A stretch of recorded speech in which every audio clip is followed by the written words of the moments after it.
sa palagay nyo.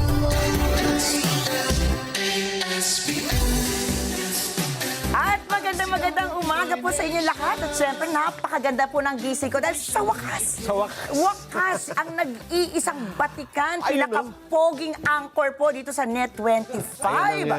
ay makakasama ko ngayon. Walang iba kundi si Nelson Lubao. Nag-iisa talaga. Hindi ako makapaniwala doon.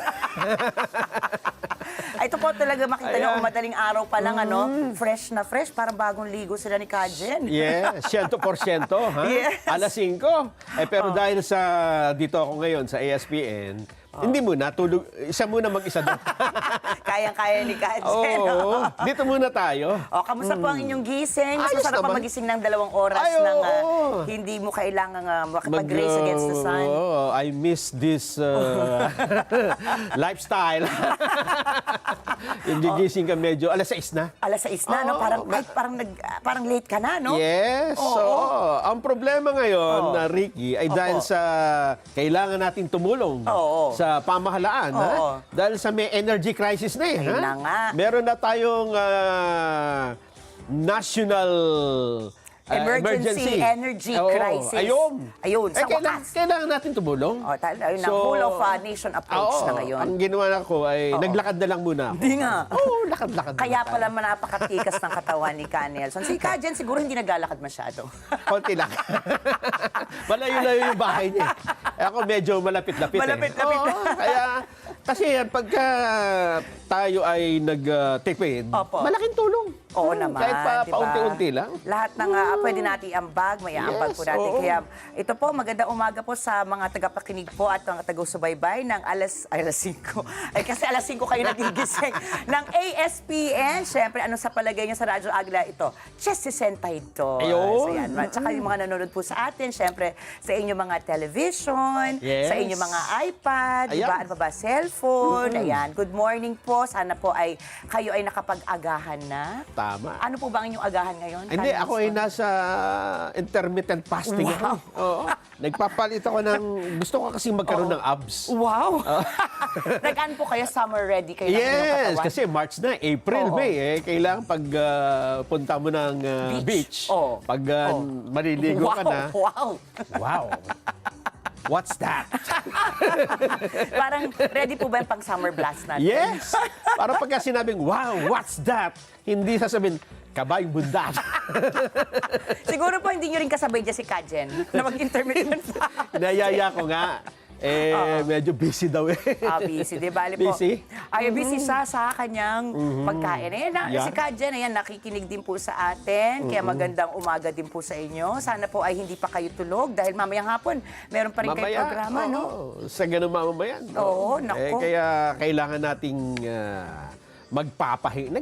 Yan ang isa importante. O, yun na nga. Oo. Yung hindi lang puro trabaho, kailangan may pahinga, no? Yes. At pag-uusapan po natin yan mamaya, kasi ang isa sa ating mga isyong tatalakayin ay ang work-life balance. Ay, tama ka. Oo. Yan ang isa sa problema ng generation today. No?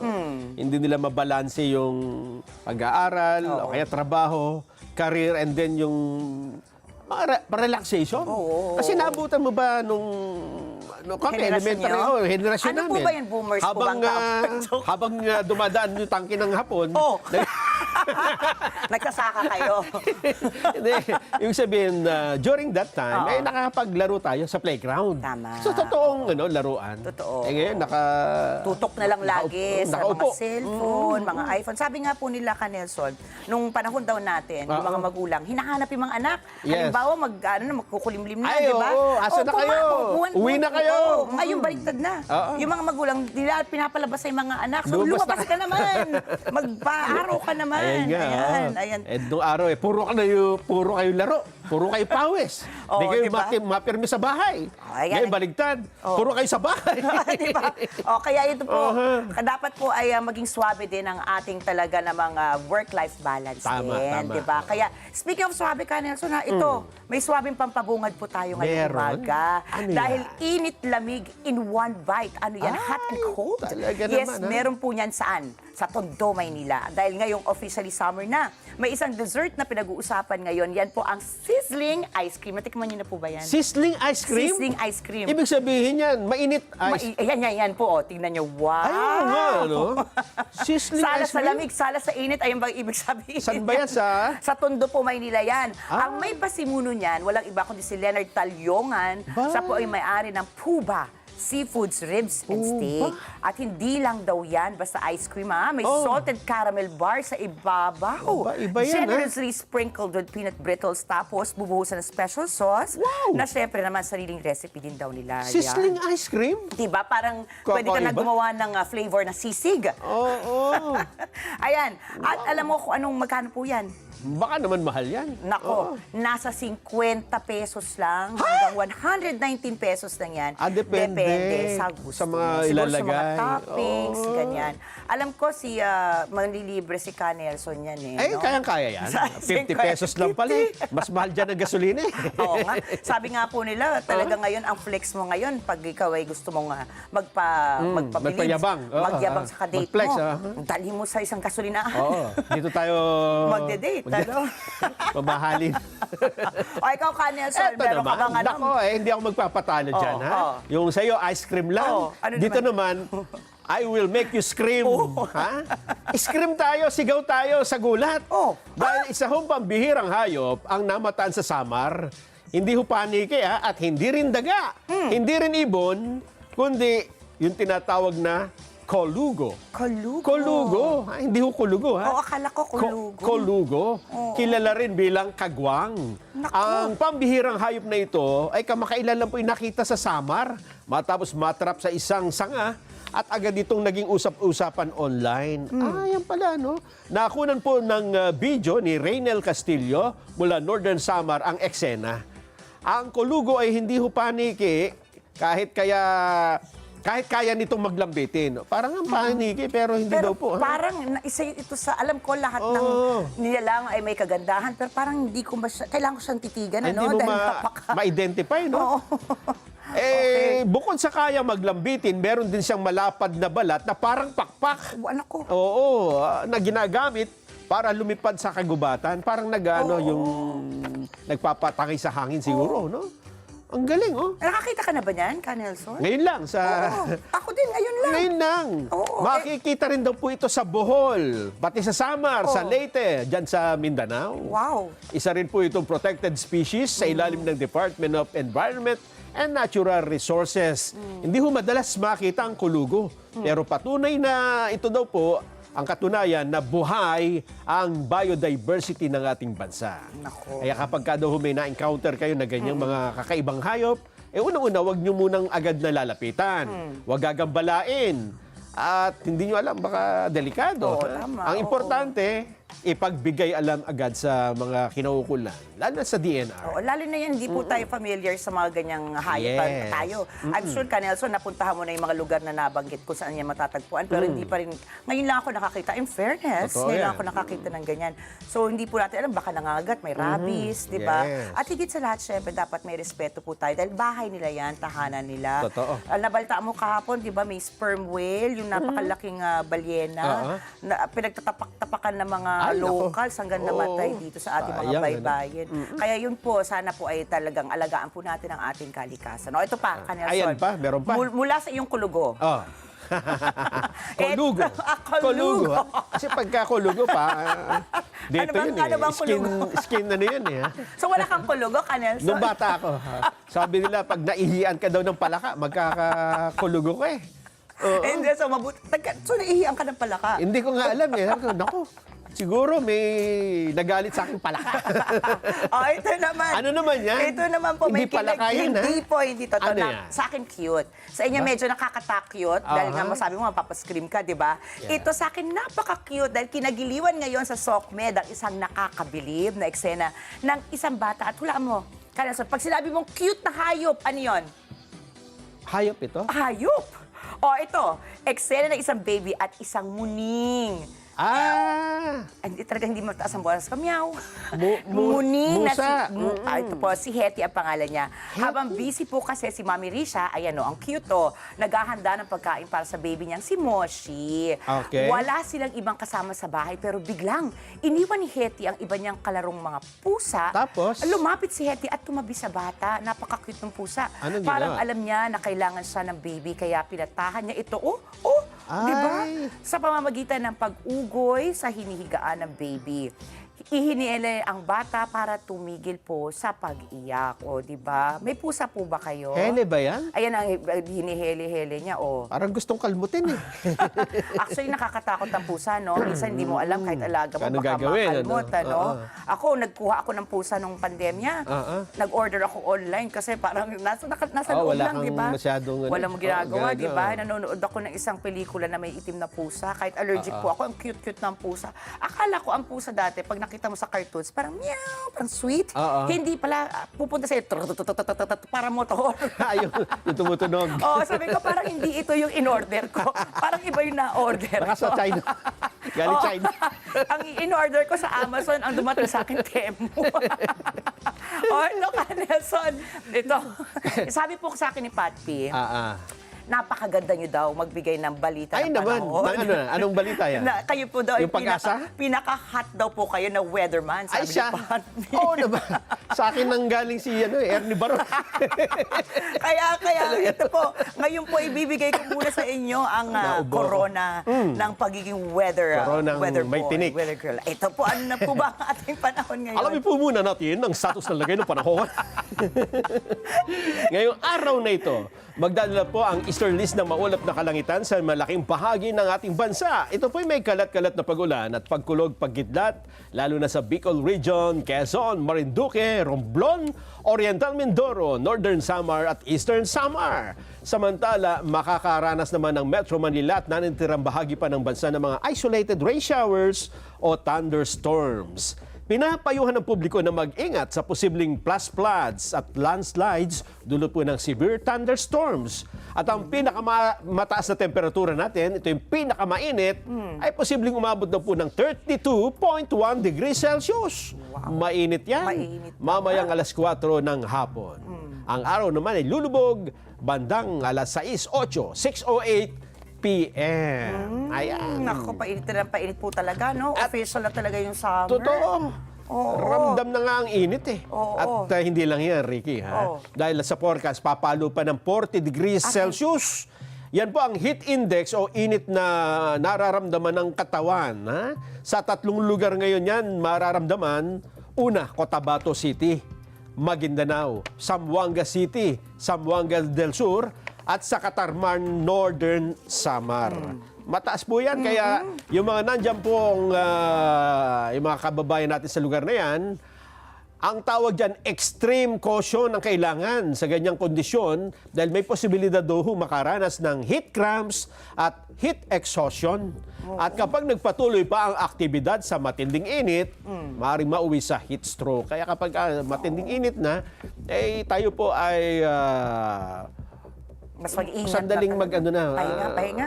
Magpalilim, ano? Pumunta na sa malilim na lugar. Oo, tsaka syempre, di ba, uminom po ng tubig. Yes, Ayan. rehydrate. Oo. Naku, grabe. May payong, importante, magdala din ng payong. Oo, tsaka syempre ngayon nga daw po, di ba, kapag tayo lalabas, yung mga breathable na mga tela yung ating gagamitin, no?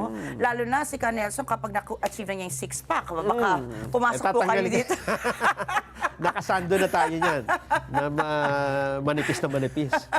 Dapat sabayan kayo ni Kajen. Ito naman po.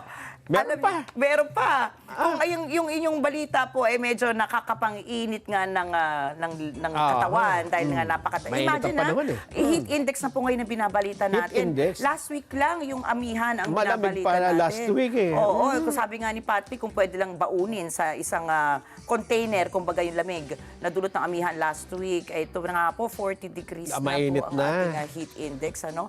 Meron pa. Pero syempre ito po, mainit din ang balita natin dahil super panalo Panalo News naman, nakausap na po ni Pangulong Ferdinand Bongbong Marcos ang mga bus operators sa Parañaque Integrated Terminal Exchange kahapon, March 24. Ipinamahagi po kasi yung subsidy finally na nagkakahalaga po ng 10,000 pesos kada unit.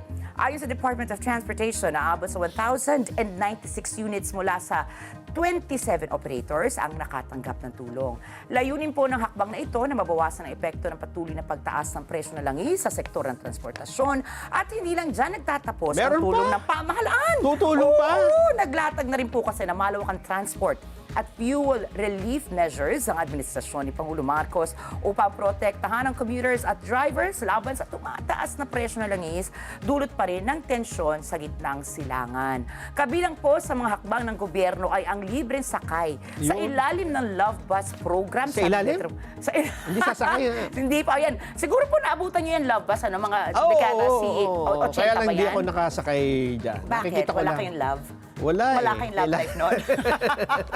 Ito po, ang Love Bus po ngayon hindi na rin po para sa mga may love life. Dahil ito po ay parang programa rin po para sa Metro Manila, Libre yan, Cebu, o hindi Oo. naman. At Davao, ito po, pero malaki na rin, 50% discount po. Ayan. Libre yung Love Bus, Yung, oo, yung libre bus, libre. Pero yan po, tingnan natin po kung saan yung point-to-point niya, no? Yes. Samantala, 50% discount naman sa pamasahe sa LRT2 at MRT3 simula March 23. Naku, napakalaking tulong po niya sa ating commuters. 5,000 pesos cash assistance para sa halos 139,000 tricycle drivers sa NCR. Sa tulong naman po yan ng Department of Social Welfare and Development o Ano yung mga DSWD. ay, mga isda naman? Ano, Ito nga may po. tulong din? Meron din. Siyempre, naku, finally naman. Kaya iba pa rin po na kinakalampag po natin Ayun yung pamahalaan. At least, siguro yung mga na-overlook nila. Yes. Ito po dahil po sa inyong mga insights din and inputs po sa ating programa, may tulong na rin ngayon finally para sa ating Sana mga naman. magsasaka at siyempre mga mangingisda. Dahil bukod po dito, sinispindi muna ang planong fare hike upang hindi na madagdagan ang pasanin ng mga pasahero.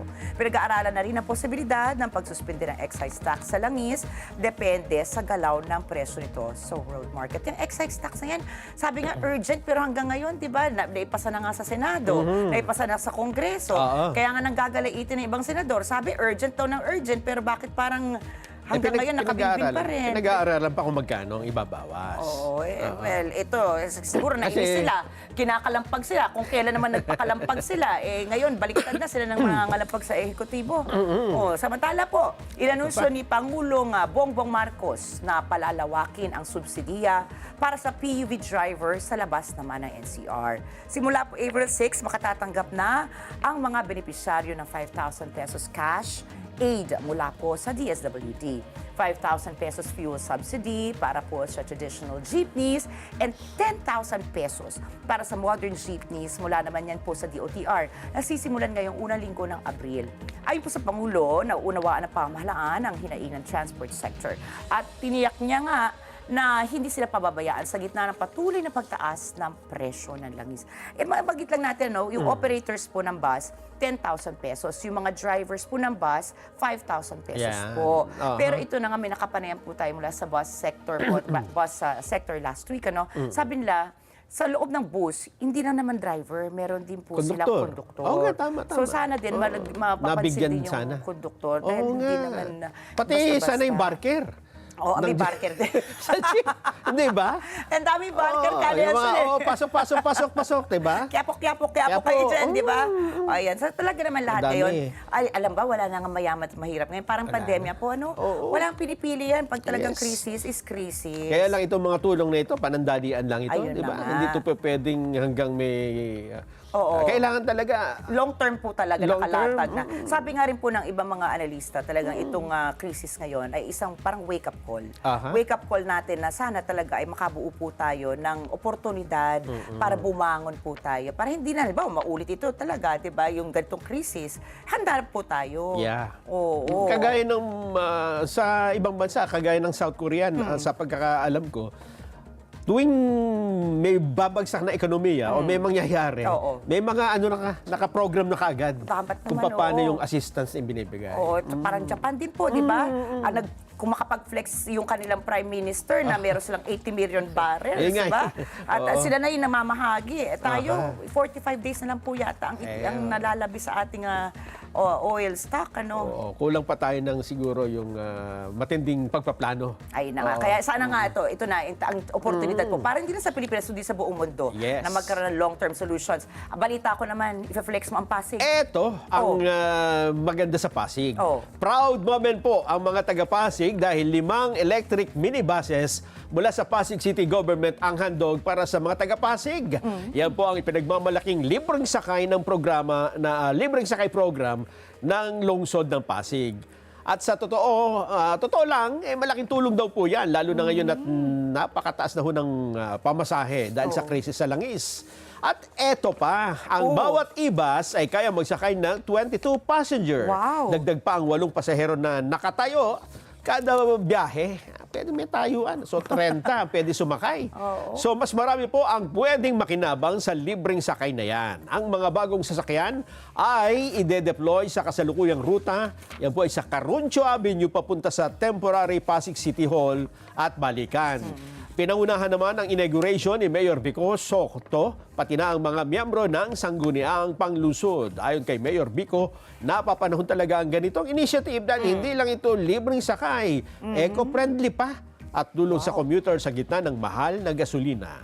Worth noting din na halos 20 million pesos ang kabuang halaga ng 5 e-buses na ito. Wow. Around 4 million pesos ang bawat isa. Ang maganda naman, naka-transparent dyan si Mayor Vico. Nakita po natin sa kanyang, hindi ko alam kung Twitter ba yun or X niya, no? Until the last centimo, naka-declare sa kanya 3,989,600 pesos per unit. Per unit. O sana naman walang kumita dyan. Yun ang Dahil negosyo. malaki-laki pa rin yan. Siyempre yung dealer. Hindi natin alam. Alangan You can never tell. Alangan namang hindi kumita yung dealer, di ba? Diba? Negosyo niya yan. Di ba, sana naman mas marami, mas malaki po yung advantage na may bibigyan yan. Samantala, ito na po. Medyo magandang balita, sayang wala si Patpi kasi kahapon po talagang lugmok na lugmok si Patpi. Dahil ito'y binabantayan niya ang palitan po ng piso kontra dolyar. Nagsarado po ang piso kontra dolyar sa halagang 59 pesos and 95 centavos kahapon. At least hindi na 60 pesos, hindi na 60 pesos. 60 pesos 30 centavos na yan eh. Diba? Ngayon po, at least may bahagyamang pagbaba. Pag-asa pa rin po natin yan. May paglakas sa 35 sentimo ang piso kontra dolyar kumpara sa naging palitan nito Lunes sa halagang 60 pesos and 30 centavos. Narito naman ang palitan ng piso kumpara sa iba pa mga currencies. Halimbawa nga po sa yen, ito matibay ang ano natin piso kontra yen Nasa 38 centavos pa rin. Ang euro naman po ang palitan ay 69.99. Samantala, ang Hong Kong dollar po ay 7 pesos and 69 centavos kada isang piso. Ang real naman po ng Saudi Arabia ay 16 pesos and 5 centavos. At syempre po ang ating source, ang Bangko Sentral ng Pilipinas. At syempre nga po, Nelson, sobrang siksik pa rin po tayo ngayon sa mga issues. Ang daming maiinit na pag-uusapan ngayon Ano po ba yung unang natin pag-uusapan? Ang pag-uusapan nating number 1 ay tamang-tama dahil sa mga consumer. Ito ang problema natin ngayon. Tumataas na presyo ng mga bilihin kaya nanawagan po ang grupo ng mga supermarket sa publiko. Iwasan po mag-panic buying para hindi magdulot ng kakulangan sa supply at posibleng pagtaas pa sa presyo ng bilihin. Hindi pa ho mararamdaman ng mga mamimili ang impact dahil ang mga retailer at supplier daw po ay meron pang natitirang stocks bago sumiklab ang gulo sa Middle East. Kaya relax lang daw po. Pero kung hindi ngayon, kailan? Kailan daw dapat na? Kailan tataas yan? At paano kung may hoarding na? May nagtatago na ng produkto, ayaw na magbenta. Pwede ba silang kasuhan? Yan po ang pag-uusapan natin mamaya kasama si Steven Cua, ang President and Executive Director ng Philippine Amalgamated Supermarkets Association. Ito na talaga yung sinasabi ng domino effect po, no? Noong una sumiklab yung krisis dyan sa Middle East, sabi ng ibang Pinoy, bakit tayo makikialam? Napakalayo sa atin. Pero ito na nga po, hindi natin talaga may iwasan na yung epekto ngayon. Lalo na, itong si Presidente Donald Trump, matigas pa rin ang ulo. Diba? Mas nagulat siya, naglabas po talaga siya ng statement. Sabi niya, kinagulat niya na hindi nag-back down at hindi sumuko ang Iran. Hindi. Oo. Oo, di ba? Samantalang ito naman po, para po sa ating issue number 2, kinumpirma ng Department of Transportation na may pagbabawas na rin sa terminal fees sa lahat ng CAAP-operated airports hanggang 200 pesos kada pasahero na magiging epektibo simula April 1. Ay, buti Pero, naman. mararamdaman naman kaya ito ng mga pasahero. Ba, 200 pesos is malaki na rin po yan. Tanungin natin ang CAAP kung ano ang mga coverage nito at saka hanggang kailan naman ito. Makakasama po natin mamaya si Bea Bernardo, ang Public Information Officer mula po sa Civil Aviation Authority of the Philippines or CAAP. Ayan. At syempre, dahil pinag-uusapan po natin ang ating wellness. Aha. Di ba? Wow! tingnan pa paano. wellness. Bakit may papitik ka ng Wellness Wednesday. Meron pala tayong Wellness, ganun. oh, yes po. Akala ko sa, Syempre. ano lang eh. Pag dun Friday sa lang. FM lang natin eh. Ay, may wellness. Oh, Wasakan yung kasi. Wasakan Yun na nga. Wednesday. Kasi kung wasak na wasak po ang ating FM station, dahil nga para po yan sa mga Ayun. may wasak ang puso. Dito naman po sa ASPN. Pambawi. Pambawi. Yan, Ayun. wellness po. Wellness At syempre, Wednesday. dahil mukhang ikaw po ngayon ang bagong wellness guru ng Net25. Ano po ba Anong gagawin natin? Eto po yan, mga babayan. Alam niyo po ba? Maraming Pilipino pong nahihirapan sa work-life balance Oh. dahil sa mababang sahod, toxic na workplace, at matinding traffic. Hindi naman tayo yan, ha? Dahil dito, karaniwan po ang sobrang pagod, stress, at kakulangan sa pahinga na nakakaapekto sa physical at mental health. Ano bang epekto sa sobrang trabaho sa katawan at mental health ng isang tao? At gaano daw po ba kalaki ang epekto ng matinding traffic sa stress levels at sa well-being ng isang tao? Aba, importante ho, alamin natin yan at pag-aralan mula sa isang functional and integrative medicine physician na kilala ho bilang Doc Candy. Wow. Ang ganda ni Doc Candy, oh. Ay, kaya Wow. pala Doc Candy. Siya po si Dr. Caris Wow. Diana Dalman. Siguro, kanina so marami kang itatanong dyan, ano? Marami, oo. Kasi Kasi, tatanong ko dyan, gano'n ba kahaba ang dapat na bakasyon? wow, Ano may ang- balak ka ba? Ano ang mas magandang bakasyon? Yung patatlo-tatlong araw na mabilis, madalas? Para na pag-uusapan natin. O yung mahaba-haba, pero minsan-minsan lang. Paminsan-minsan. Kumbaga, quality versus quantity. Yes. O, yan na. Kaya po, Oo. ang tanong po natin ngayon sa At tanong natin dyan, Ito po. pagka ba nagpaalam ka ng babakasyon ka, dapat ka bang payagan ng boss mo? Di ba? Teka lang. Kanelson, teka lang, hindi pa tayo nakakapag-file ng leave. Nakapag-file ka na ba? Oo. Secret mo na, secret. Secret mo na. Ayan. Kaya po, ang tanong po natin sa sambayan ngayon, pagod ka na ba sa walang katapusang trabaho at biyahe? Aba. Sa panahon pong parami ng parami, ang mga Pilipinong nahihirapan sa work-life balance, mahalagang tanungin po ang sambayan for our QOTD. Alam niyo yung QOTD? Question of the QOTD. day. Ayun. Oh, yun. Hanggang saan mo kakayanin isakripisyo ang iyong buhay? Ha? Okay naman ito, buhay at kalusugan para sa trabaho. Pero minsan kasi may mga workaholic talaga. Naiintindihan tama. ko yan. Mag-comment lang po sa aming Facebook account. Hanapin lamang ang Net25 News and Information at makibahagi sa aming talakayan online. Kayo po ba hanggang saan ang inyong isasakripisyo Sa? para magtrabaho? Eh, depende yan sa Depende sa sahod. Oo nga, sa hirap na ng panahon ngayon, Meron talaga kasing nagtatrabaho ka. time para- na parang langgam, di ba? Oo. Yung langgam pag tag-araw, ipon ka ng ipon. Oo. Pag tag-ulan, meron ka. Diba? Ayan, tama. So Magtimpok may for the time rainy for work. day. There's time for rest. Oo, yan. Mamaya po, alamin po natin. Kaya kung kayo po ay may mga katanungan din, mag-message lang po sa amin. At syempre, magbabalik pa po ang Ano sa Palagay Nyo? ASPN! Ang sigaw ng Pinoy Nation.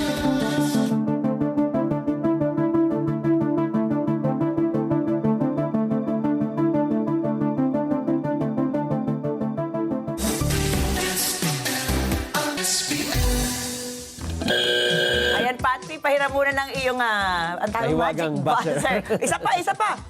Ayan. Ang oras po natin ngayon ay alas 8:37 ng Yan. umaga. At alam niyo po ba, nasa dami po ng oras natin sa gadgets at computers, mas napapagod po ang ating mga mata. Buti na lang, may iBerry na tumutulong mag-protect laban sa eye strain and oxidative stress. Kaya kung gusto mong maalagaan ang iyong paningin, mag-iBerry na po araw-araw. Samantala po, silipin na natin ang ating mga sinundang pangunahing news ngayong Wasakan Wednesday, March 25, 2026. Matapos ang ilang linggong paninindigang walang krisis sa langis, nagdeklara na ang Malacanang ng State of National Emergency. Sa pamamagitan ng Executive Order 110, inotorisa ni Pangulong Ferdinand Marcos Jr. ang ilang hakbang para matiyak at patatagin ang supply ng petrolyo at enerhiya sa mga pangunahing sektor. Kabilang na po dyan ang transportasyon, produksyon ng pagkain, industriya at mga kabuhayan. Ayon po sa Pangulo, magkakaroon ng pinag-isang hakbang ang pamahalaan na tinawag na Unified Package for Livelihoods, Industry, Food, and Transport o in short, UPLIFT. Inilabas ang kautusan habang patuloy na nagagambala ng sigalot sa gitnang silangan ang mga global and oil supply chain. Kinilala po ng Malacanang na nananatiling vulnerable ang Pilipinas dahil umaasa ito sa inaangkat na petrolyo. Nagbabala ang Department of Energy o DOE ukol naman sa papalapit na peligro ng labis na mababang supply ng enerhiya. Lumabas ang deklarasyon ng Malacanang ilang oras lamang matapos ang mainit na pagdinig sa Senado kung saan inakusahan ng ilang senador ang administrasyon ng kabiguang kilalanin kung gaano kalala ang sitwasyon habang maaga pa. Sa ginanap na pagdinig ng Senate Proactive Response and Oversight for Timely and Effective Crisis Strategy Committee o PROTEC Committee, pinangunahan po ni Senator Loren Legarda ang pagbatikos sa naunang pag-iit na Malacanang na wala pang krisis.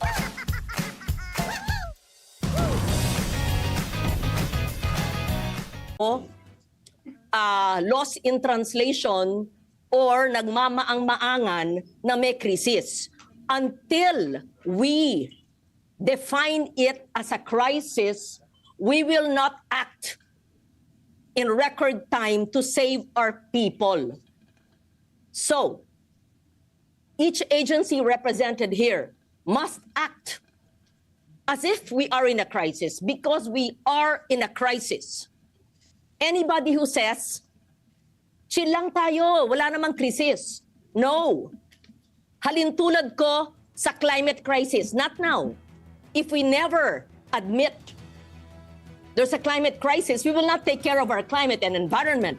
If we do not admit that there's a crisis in the Middle East affecting our OFWs and their families, affecting the prices of our petroleum products, energy, food prices, transport, and displacing millions of Filipinos, the agencies will not act with Isinusulong po ng mga senador ang pagbabawas o suspensyon ng 12% value-added tax o VAT sa mga produktong petrolyo. Hinikayat ni Senator Bam Aquino ang mga opisyal sa enerhiya na magkonsidera pa ng ibang hakbang para mapababa ang presyo ng petrolyo sa mga gasolinahan. Tinukoy niya na pinabilis na ng Senado ang enrolled bill para suspendihin ang fuel excise tax. Binigyan din niya na malaking bahagi ng fuel cost ang VAT. Narito naman po ang pahayag ni Senator Bam Aquino. Is that a possibility na isuspend rin natin yung VAT? Kasi kung 12% yan ng 120 pesos, di ang laki niyan kaagad, di ba? That's what, 14 pesos, 15 pesos right away. Let me tell you, for the record, handa ang Senado na ipasa ang reformang yan kung kinakailangan, no? So we will, I think, Senator Loren has said it as much, we will go back and have special session if needed, if we need to do reforms on the VAT. Ayon naman kay Department of Energy Undersecretary Felix Fuentevilla, tinatalakay naman ito ngayon. Pero lumalabas na mas kumikiling ang mga opisyal sa paggalaw sa tax rate sa halip na sa tuluying pagsuspindi nito. Narito naman po ang pahayag ni Energy Undersecretary Felix Fuentevilla. More of having a different rating. Okay. It's not suspending because there's a supply chain that we have to note when we talk about value-added tax. Okay. So it's napag- probably zero rating or a lower rating Okay. for consideration of our economic management. Nagbabala naman ang Department of Economy, Planning and Development na posibleng mas lalong bumagal ang ekonomiya kapag parehong babawasan o sususpindihin ang excise and value-added tax sa produktong petrolyo. Ayon po kay DepDev Secretary Arsenio Balisacan, pwedeng pahupain ang pagpapababa ng buwis sa gasolina, diesel at iba pang petrolyo ang inflation, pero magre-resulta naman ito sa kawalan ng kita ng pamahalaan. Malakian niya ang magiging epekto ng pag-alis ng VAT sa gross domestic product. Naku, ito na nga kanina yung pinag-uusapan natin kanina, no? Oo. Nag-iinit sa Senado kahapon. Yes. Pero sa tingin mo ba talaga, sa palagay mo, dahil lang dito kaya parang naudyok si Pangulong Marcos na magdeklara ng krisis? Kasi sabi nga nila, in denial po ang ating pamahalaan eh. Siguro para hindi po mag-cause ng panic, di ba? Pero tingin mo ba, may krisis na ba talaga tayo? Siguro kailangan talaga nating i-address ang sitwasyon. Sa akin tingin, either mag-declare o hindi, pero kung makikita mo na masidhi ang mga ginagawang aksyon, mararamdaman mo yan eh. Diba? Di ba? Oo. Ako nga sabi ko talaga as early as last week, hindi po dahil sabi nga ni Pat P, masyado kong overthinker. Pero sa mga sitwasyon ito, mas maganda na mag-overthink. Sabi nga ng nanay ko kasi lagi, an ounce of prevention is better than a pound of cure. Siguro wala rin niyang iniwan dito sa atin. Halimbawa, may problema, doon mo pa lang ba susolusyonan kapag talaga malala na.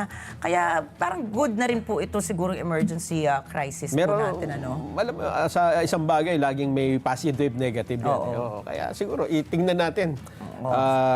Magamit ng tama para hindi magkaroon ng negatibong epekto. Samantala, nagbabala naman po si Energy Secretary Sharon Garin na maaaring maharap ang bansa sa malalang kakulangan sa petrolyo kung labis na magagambala ang mga ruta para sa global supply. Ayon kay Garin, may 1 buwan hanggang 1 buwan at kalahati ang Pilipinas para maghanda sa posibilidad na mas lumala pa ang sitwasyon sa gitnang silangan. Pakinggan po natin ang pahayag ni Secretary Garin. Worst case is we run dry. This country runs dry, no? So, ang good news yan, we have about a month or a month and a half to prepare for this. So, ng contingency, that's why we're looking for other suppliers, diversification. We have to talk to the countries where we haven't talked to before para sila mag-supply.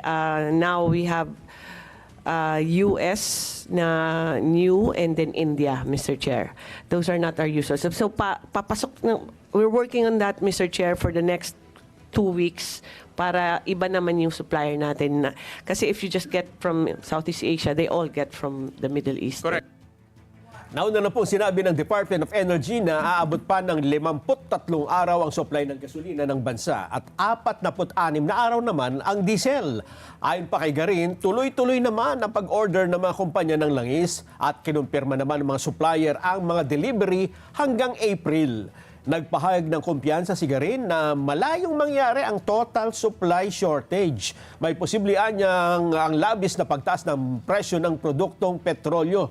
Samantala sa isang panayam, nagbabala naman si Pangulong Bongbong Marcos ng isang malaking posibilidad na matigil ang paglipad ng mga eroplano dahil sa posibleng kakulangan sa jet fuel dahil sa sigalot sa gitnang silangan. Tinukoy ng Pangulo ang mga limitasyon sa supply ng krudo at ang mas mabagal na produksyon ng jet fuel bilang pangunahing mga alalahanin na nakakaapekto sa operasyon ng mga airlines. Tinukoy rin ng Pangulo ang pagpapatupad ng ibang bansa ng restriksyon sa paglalagay ng petrolyo sa mga dayuhang aircraft. Ayaw daw hong i-refuel. Dahil dito, napipilitan niya mga airline na magpadala ng sapat na petrolyo para sila ay makabalik pa ng biyahe. Wala daw refueling. Yung Cebu Pacific nga po, kayo na umaga rin, nagdeklara na talaga nagsuspindi na sila ng mga... Nagbawas. Nagbawas na, nagsuspindi, nagkansela ng mga flights, lalo na yung abroad. Kasi nga syempre, di ba, paano nga naman, lalo na pag long haul flight po, no? Ikaw po ba, Nelson, may bala ka bang lumipad ng malayo-layo? Pagka, mura na ang gasolina. Ito naman po, maaari namang maharap ang Pilipinas sa malalaking pagtaas ng presyo at pagkalugi sa produksyon ng mga pangunahing produktong agrikultural kung magpapatuloy ang mga pandaigdigang krisis. Sinabi ni Agriculture Undersecretary Nicolas Manalo sa pagdinig sa Senate Protect Committee na tataas ang presyo ng mga pangunahing bilihin kapag napunta ang bansa sa pinakamasamang sitwasyon. Natatagal ng 180 araw at may malaking pinsala sa infrastruktura ng langis.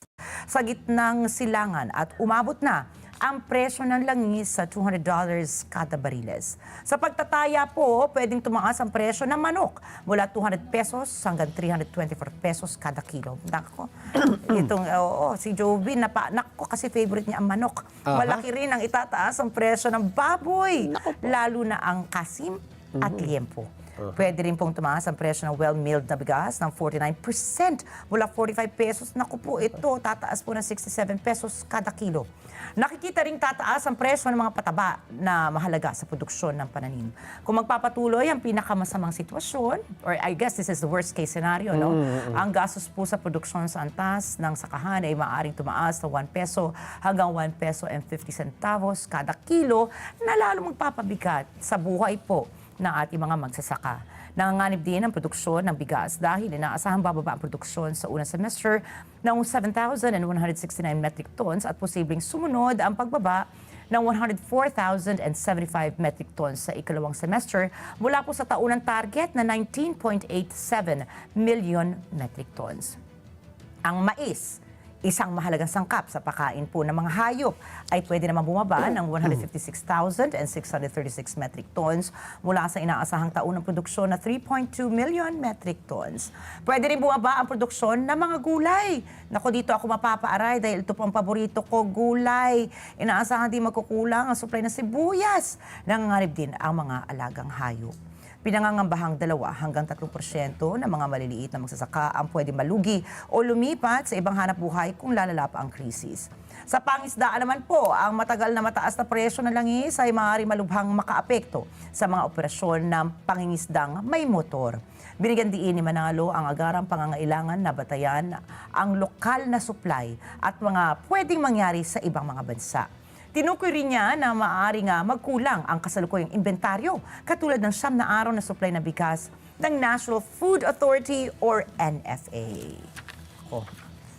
Kanel, so ano masasabi mo, no? Ayan Siyempre, ang napakalaki nating, talagang, we're an agricultural country, eh. Yes. Kailangan pa ba ng krisis para talaga magising na Lagi kailangan may- natin ng long-term solution? Hindi puro band-aid, band-aid. Ay, lagi may krisis sa agrikultura dahil dependent tayo sa importasyon. Ngayon Diba? lang, oo. Kaya kailangan talaga palakasin natin ng local production. Samantala ay liliban daw ho si Vice Presidente Sara Duterte sa pagdinig ng House Committee on Justice kaugnay ng mga impeachment complaint laban sa kanya. Kinumpirma ng isa sa kanyang mga abogado na si Attorney Michael Powa na hindi daw ho dadalo si BP Sara sa pagdinig ng komite. Inihain ng kampo ni BP Sara noong March 16 ang kanyang tugon sa mga impeachment complaint laban sa kanya matapos ideklara ng komite na sapat sa nilalaman ang mga ito noong March 4. At sa naturang tugon, tinukoy ng kampo ni BP Sara ang mga issue kaugnay ng due process. Ayon kay Powa, sa kanyang pananaw, hindi naging pareho ang ginamit na standard sa pagtukoy ng pagiging sapat sa forma at sustansya ng reklamo laban kay BP Sara at ng kay Pangulong Ferdinand Marcos Jr. Hinihingi ng kampo ni BP Sara sa komite na ibasura ang impeachment complaint laban sa kanya dahil hindi daw po mga impeachable offense ang alegasyon. Ayon naman kay Committee Chairperson Batangas Representative Jervil Luistro, itutuloy ng komite ang pagdinig nito kahit hindi dumalo si BP Sara o maging ang kanyang legal team. Nilinaw ni Luistro na binigyan ng oportunidad si BP Sara na tumugon sa aligasyon. Ayon pa sa kanya, pakikinggan nila ang mga testimonya at susuriin ang mga ebidensya para matukoy kung may probable cause. At oras na lumusot ang mga reklamo sa bahaging ito ng proseso, ipadadala na roho ang kaso sa Senado. At samantala po, nagsagawa ang China na malawakang mapping at monitoring operation sa ilalim ng Pacific, Indian at Arctic Oceans. Ayon po sa naval warfare experts at US Navy officials, bagamat sinasabing siyentipikong pananaliksik lamang ito, may malinaw umano itong gamit sa militar, lalo na para sa submarine warfare laban sa Estados Unidos at mga kaalyado nito. Isang halimbawa po nito ang barkong pananaliksik na Dongfang Hong 3 na naglayag sa Taiwan, Guam, Japan at Malacca Strait. Nagsagawa ito ng pagmamapa ng seabed, paglalagay ng mga sensors at pangangalap ng datos ukol sa kapaligiran sa ilalim ng dagat at mahalaga umano ang mga impormasyon na ito para sa mas epektibong paglalayag, pagpatago at pagdedetect ng kalaban ng mga submarines. Bahagi po ang barkong ito ng mas malaking operasyon na kinabibilangan ng dose-dosena ng mga sasakyang pandagat at daan-daang sensor. Pinapakita po ng datos ng sistematikong minamapa ng China ang mahalagang lugar, kabilang ang karagatang malapit sa Pilipinas, Hawaii at mga pasilidad militar ng US kagaya ng Wake Island. Dagdag pa rito, bagamat may mga sibilyang layunin ang pananaliksik, katulad po ng pangingisda at paghahanap ng likas na yaman, naniniwala ang mga eksperto na nakatutulong din ito sa paghahanda para sa operasyong militar. Ipinapakita umano nito ang estratehiya ng China na tinatawag na civil-military fusion. Ano po ba ito? Ito po ang pagsasama ng pananaliksik na sibilyan at pag-unlad ng teknolohiya militar para mapalakas ang kanilang hukbong dagat, lalo na sa larangan ng submarine operations. Tayo ba, Kanel? So meron ba tayong submarine? Meron. Yellow. Yellow submarine. Paano Yellow ba may kanta, submarine. may kanta yan, di ba? Ano yung panahon niyo yan, di ba? Yes. Paano yun? Paano yun? Paano yung sample naman? Wag na, baka maano tayo, copyright eh. Alam mo naman, pag kumanta ako, original ang dating. Wow! Madedetect eh. May submarine tayo tuwing may baha. Tuwing may baha. Yun lang, lumalabas, ano? Lubog tayo lahat eh. Aray ko po. Yan, samantala po. Samantala, ipinagmalaki naman ni Interior and Local Government Secretary Jun Vic Rimulya na mas epektibo ang kampanya ng Administrasyong Marcos laban sa droga kumpara daw ho sa war on drugs ni dating Pangulong Rodrigo Duterte. Mas epektibo anya ito dahil nakatutok sa pagpapatupad ng batas imbis na sa pagpatay. Tinukoy ni Remulla na ang war on drugs ni Duterte nagresulta sa pagkamatay ng marami. At base sa tala ng pamahalaan, nasa mahigit 6,000 ang namatay dahil dito. Pero ayon sa mga human rights group, nasa 12,000 hanggang 30,000 ang bilang ng mga namatay. Ang dami naman yan.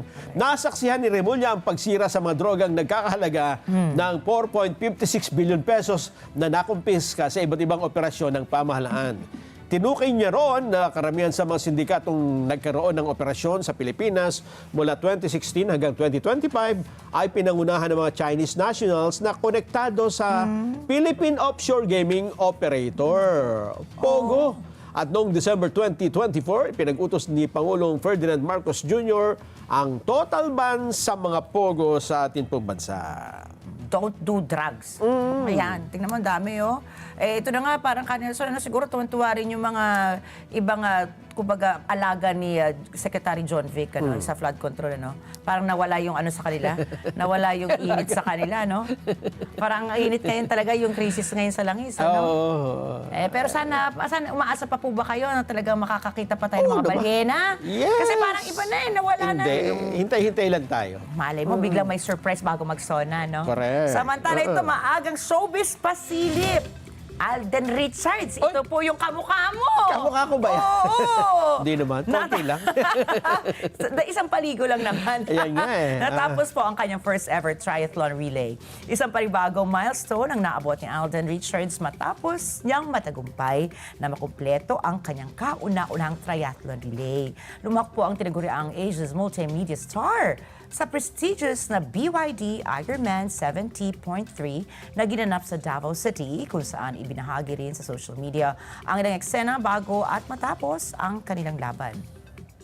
Kasama sina Nico Bolsico at Will Dasovich, ipinamalas ni Alden ang kanyang lakas at determinasyon sa kompetisyon. Siya po ang tumapos sa biking leg habang si Nico sa running at si Will naman sa swimming.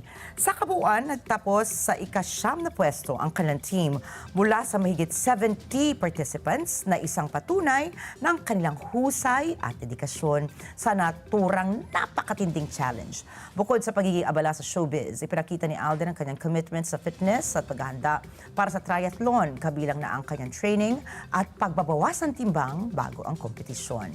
Kaya naman mula sa ano sa palagay nyo, congratulations, Alden! Wow, Ayan. athletic pala. Ang oras po natin ngayon, 8:56 na po ng umaga. At magbabalik pa rin po ang ASPN! ano sa palagay nyo? Ang sigaw ng Pinoy Nation.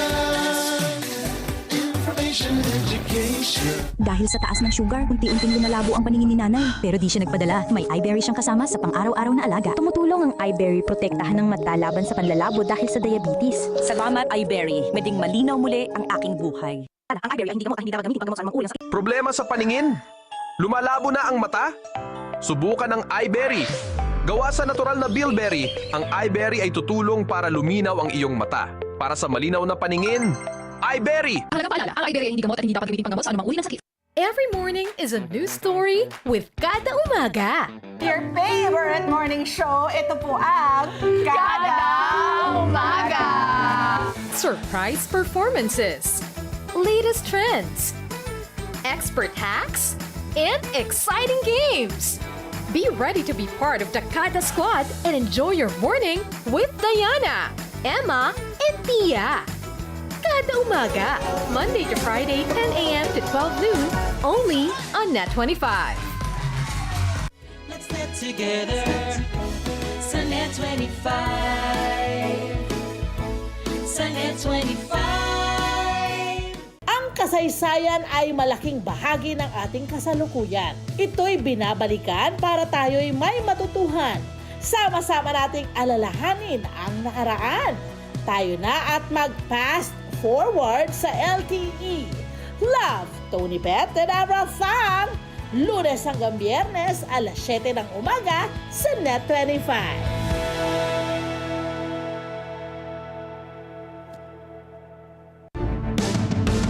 Matatag ang paninindigan. Matapang sa pagresponde. Matapat sa paglilingkod. Batikang tagapagbalita. Mata natin sa balitaan. Alex Santos kasama gabi-gabi sa Mata ng Agila Primetime.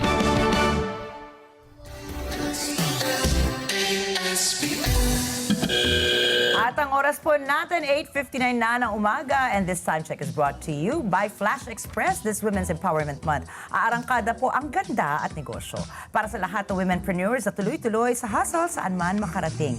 Flash Express ang kapartner mo sa bawat padala. Kaya naman, get 23 pesos off on your first booking and start saving on your shipments today.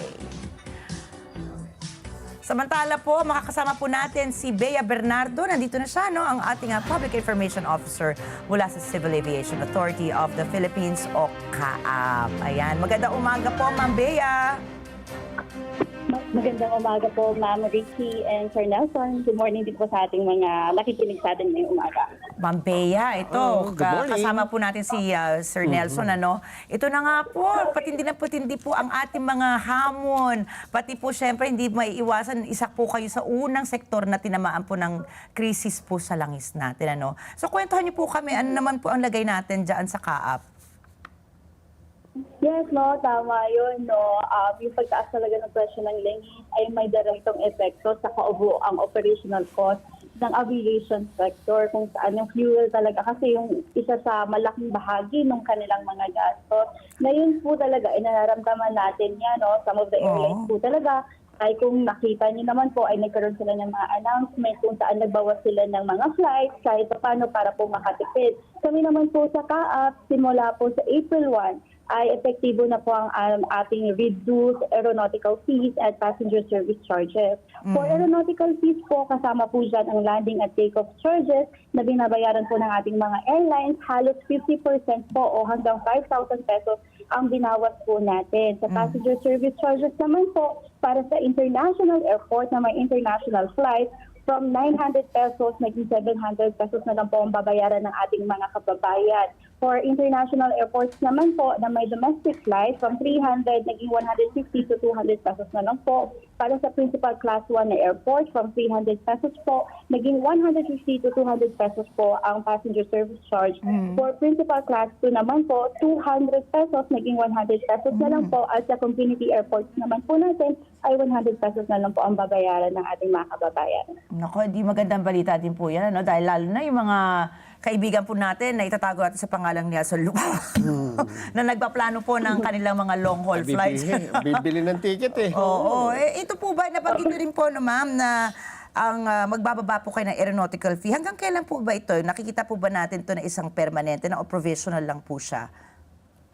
Actually, this is just temporary po, no? Pero i-assess pa rin po natin kasi as of now, hindi naman din po natin alam kung hanggang kailan yung mangyayari o yung hanggang kailan yung magiging tension doon sa Middle East. So, magbabago din naman po yung magiging response natin. Depende po din sa mga nangyayari din po sa ating kapaligiran po. Ito po, nagpapasalamat po siguro, lalo na yung mga mananakay, lalo na hindi naman nila talaga maiwasan na magbiyahe, no? Malaki itong tipid din po ito. Pero I'm just wondering po, no, paano po i-offset ng CAAP yung mawawala po na pondo po sa inyo? Hindi po ba tayo naman mahihirapan in the long run? Well, actually, ang CAAP naman po ay na-consider naman po natin yan. So, kung napansin nyo, halos 50% po yung binawas namin doon sa mga operational, doon sa mga fees na kailangan po bayaran ng ating mga kababayan. In a way, hindi naman po namin i-deny na maapektuhan yan. Pero kahit pa paano naman po, ay nakapaghanda naman po kami na contingency plans po para kahit pa paano masustain pa rin po namin yung operations namin at hindi maka-apekto yung mga kababayan po natin. Ang pagbaba po ng mga singilin ng kaap ay anong magiging parang ito yung maghuhudyat o magiging senyales na ibalik na natin sa dati na presyo. Kasi sabi nyo nga, hindi po pwedeng laging mababa eh. O kasi may operational cost din kayo, Ma'am Bea. Opo, no. Actually kami po, play by ear po talaga kami as of now, kung ano po talaga yung mangyayari doon sa tension po sa Middle East, kasi yun po talaga yung biggest factor kung bakit namin sinunsider yung pagbaba ng presyo po ng ating mga city airports, no? So, once yung nakita natin na stable na po at unti-unti nang nababawi ng ating mga kababayan, yung kanilang losses po dahil po sa nangyaring tension, then doon po ulit, magkakaroon po ulit kami ng assessment kung dapat na ba namin ibalik doon sa normal fees yung ating mga binawas na fees or kahit pa paano, i-take pa po to. So, ayun po, for assessment po lahat po. No? Pero as of now, priority po namin is makabawas kahit pa paano doon sa mga gastusin ng ating mga kababayan po. At ang problema pa sa pagkakataong ito na meron tayong ngayon nga, energy emergency na eh. Yung supply ng kuryente, ito ang malaking problema. Kapag kaunti, magkakaroon ng mga interruption, paano natin masisigurado o matitiyak na continuous yung operation sa airport at hindi matutulad ng mga nakakaraan, ma'am, na di ba dahil sa hindi gumagana yung mga equipment, computer o anuman. Natanda natin, di ba, nagkaroon ng blackout nga dati, di ba? Oo. Wala pang crisis noon. Yung kung tawagin ay uninterruptible power supply. Ma'am, may na ba tayo na nakahanda tayo sa ganitong mga situation? Well, actually, nakahanda naman po tayo dyan, no? Nakapaghandaan na po talaga nakaakyat. May mga generators naman po tayo na on-site para kung sakali kailangan po talaga mag-cut ng mga kuryente para mabawasan yung makasave tayo ng fuel. Gagawin po naman natin.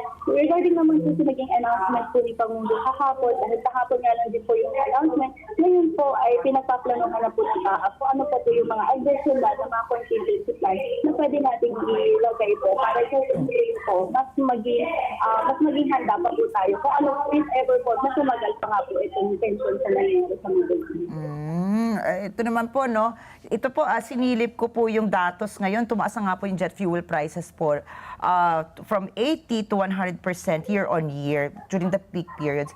Ito po, given po this data, may scenario na po ba ang kaap na kung paano po, halimbawa, paano po pag mag-spike po ulit sa ganito mga level? Ano po yung ating contingency plan naman? Opo, no. Isa nga din po yan talaga sa pinaghahanda na pinag-uusapan po namin. So marami po kasing involved dito ng mga agencies, hindi lang po yung CAAP, nandito din po yung DOTR at yung CAB. So as of now, pina-finalize po namin yung mga measures na yan po para at least masuportahan pa rin po namin yung operations na hindi lang yung mga biggest commercial airlines, pati po yung mga operations din po ng mga flying schools po natin kasi kailangan din po nila ng mga no? So, yan po. Lahat po yan, as of now, pina-finalize po. And once meron na po kami final information, ibibigay din po namin sa public po. Siguro, ma'am, talagang importante yan dahil alam naman po natin na, sabi ko nga kanina, hindi may iwasan yung pagbiyahe din po no, ng ating mga kababayan. Speaking of operations po, hindi naman po pwede rin malugi po yung ating mga airlines or mga airports po dahil kayo po, ino-operate nyo po more than 40 airports nationwide pero marami po dito, ayon po sa balita, hindi na po profitable. So, paano po yan? Kung babawasan niyo po yung mga fees, paano po makakabawi naman po itong mga operational cost po ng ating mga airports? Kasi mahirap din. Sabi ko nga, parang walang iniwan yan sa TNVS, sa mga sasakyan po natin dito sa lansangan.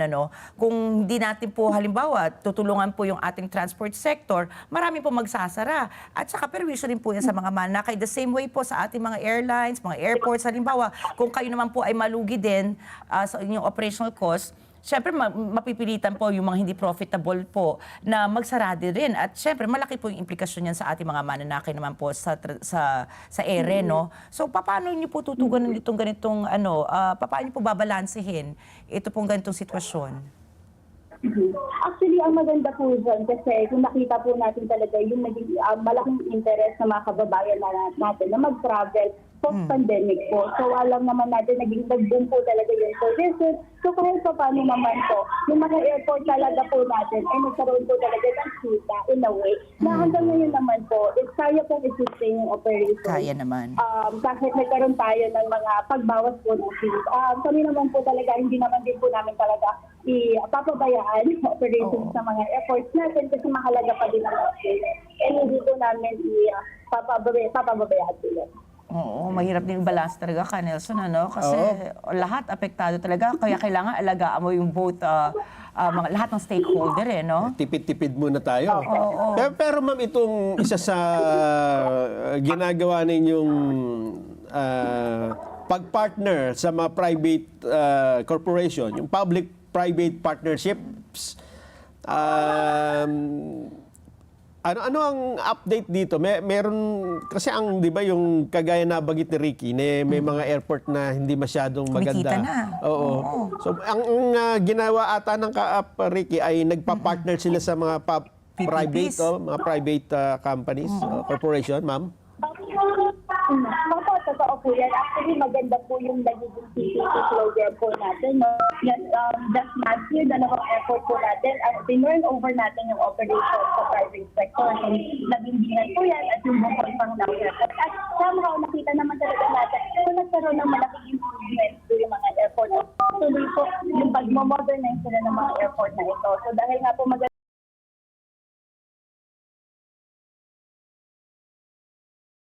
yung naging resulta.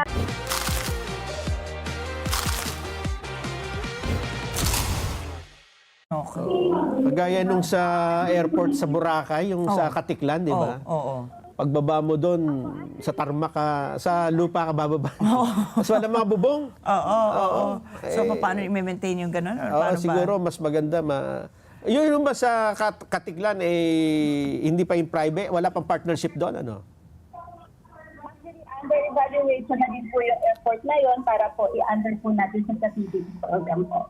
Oo. Ma'am, Bea, no, inaasahan na nga po natin yung long holiday na paparating, ano? Ang daming pababiyahe niya. Oo. Meron po ba kayong nakikita na pag nadatos kung tumaas po ba yung inaasahan po natin mga pasahero ngayon? Dahil syempre, crisis ang thinking po natin, 'di ba, napakataas na baka mabawasan. Napakataas na po ng ating mga fares na babayaran, mga fees na babayaran. Ano po bang inaasahan po natin sa paparating po na long weekend?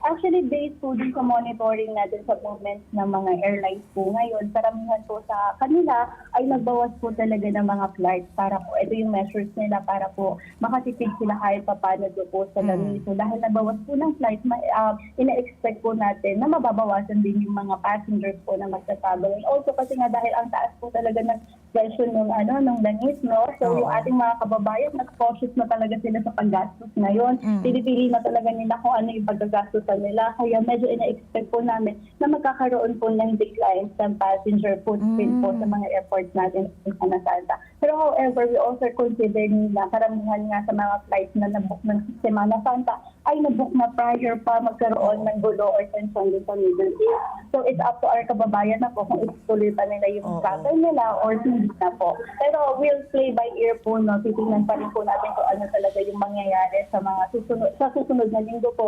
And nevertheless naman po, ang ating operated airport naman po ay handang tulungan ng ating mga kababayan kung ano yung kailangan nila doon sa ating mga airports po. Siguro speaking of that po, yung mga nagkapag-book na ng tickets, kasi iba, di ba, alam mo ng mga Pinoy, 6 may sa mga months, pizza fair. 1 year pa yan. Nakabili na ng tickets yan. Paano po yung mga halimbawa magdedesisyon nga na hindi na po nila itutuloy? Meron po ba tayong tulong na maibibigay sa kanila? Kasi hindi naman po maiwasan. Not only here, locally po, lalo na halimbawa sa abroad, meron po ba sila maasahang assistance mula po sa Kaap?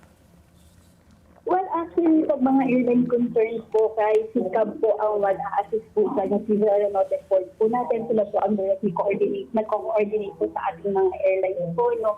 So, pero kung kahit nagbago po yung isip nila at ayaw na po nila tumuloy sa kanilang mga flights, maybe they can coordinate their respective airlines po para makita kung pwede sila magkaroon ng adjustments, no? So, I think that yung mga ganitong usapin naman po ay pinag-uusapan dito ng tabaat ng airlines po. Ayan. Napakalaking hamon ngayon para sa kaap, no? Pero ang tanong pala, Ricky, nung bibili pa lang. Bibili pa lang. Kasi April po ninyo isisimulan yung pagbabawas, di po ba? Ng mga fees. Pagka ba April 1, ang problema ito, April 1, tataas naman yung ticket. Ayun lang. Mararamdaman ba itong ibabawas sa bibilihin ng pasaherong ticket, Ma'am Bea?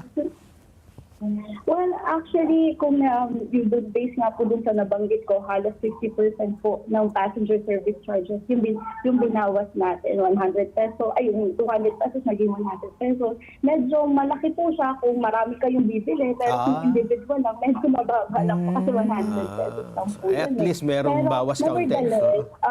Nevertheless, at least merong may bawas kahit pa paano po, no? Ang problema dyan yung fuel surcharge. Ayun na, di ba? Kasi magle-level 8, di po ba? Yes po.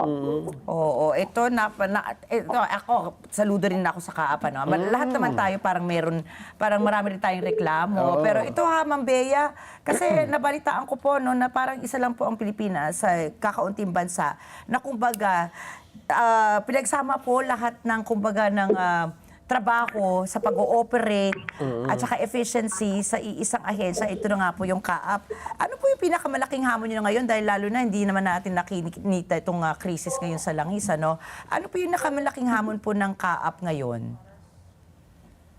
Well, actually naman po, tama po kayo dyan, no? Aside po sa airport operations, kami din po ang regulatory ng ating airspace and kayo din po yung nagpa-policy, no? So medyo marami nga po yung hawak na responsibilidad at mandato ng kaap. Pero kasi marami din naman po tayong tao na nagtutulong-tulong para magampanan po natin yung ating trabaho. Siguro ngayon talaga, ang malaking challenge talaga sa amin is na siyempre, marami nga po at sa ating mga kababayan na ang medyo cautious na mag-travel, di ba? So medyo hindi kumukonti na yung volume ng mga tao pumupunta sa airport. So yun po, yung operations pa rin po sa amin ang biggest challenge. Pero ito tuloy-tuloy pa rin naman po namin yan. Katulad nga po ng nasabi ko kanina, meron naman po kaming enough na funds to support ng operations natin. And after po nito, kung magtutuloy-tuloy po yung tension sa Middle East, and then may mga contingency plan naman po kami in place para mag-support po yung ating mga empleyado and also mag-support din po yung ating mga kababayan po. Ako, that's good to know po, Ma'am Bea. So, ito po linawin lang po natin. Ready po tayo para sa papalapit po na long weekend at holidays po. Hindi na po mangyayari yung mga aberya po. Nabanggit nga po ni Canelson, yung mga parang naging biglang brown out. Siyempre, pag biglang brown out, nagkaroon ng panic mode dyan sa mga airport. Handa po ba ang kaap? Opo naman po. Wala naman po tayong problema sa ganyan po. Napaghandaan naman po natin yan. And also, yung uplang biyaheng ayos po ng DOTR, support po natin yan. So, naka-in place na po lahat po ng mga kailangan po ng ating mga kababayan, security and also sa operation. So, nakahanda na po ang ating mga TAP operative airport para po supportahan ang ating mga kababayan this week po. Ayan, thank you very much po. Maraming salamat po sa good news po natin ngayon, Ma'am Bea, dahil every little bit of good news is very welcome, especially during this crisis. Maraming pong salamat sa inyo, Ms. Bernardo, ang ating pong Public Information Officer mula sa Civil Aviation Authority of the Philippines, or CAAP. Thank you so much. Thank you po. Sana kaap ang may-ari ng mga gasoline station, no? Para may bawas din. Huwag muna tayong magtataas. Ano ba bakit interesado ka dun sa Saan? Sa yung pag-book ng ticket? Siyempre. Sasama ba kami ni Jovi dyan? Kailangan ngayon yan Kasi topic natin mamaya yan. Kailangan mong balance ng work and... Tama yan. Diba? Si Joy Min mukhang sumama kay Pat P. Ayan, at syempre po ang oras po natin ngayon, 9:17 na po ng umaga. And sun's out.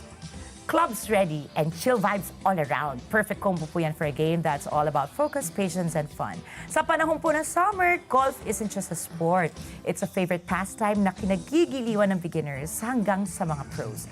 Kaya naman, alamin natin kung saan nagmula ang golf at paano ito naging go-to summer activity worldwide.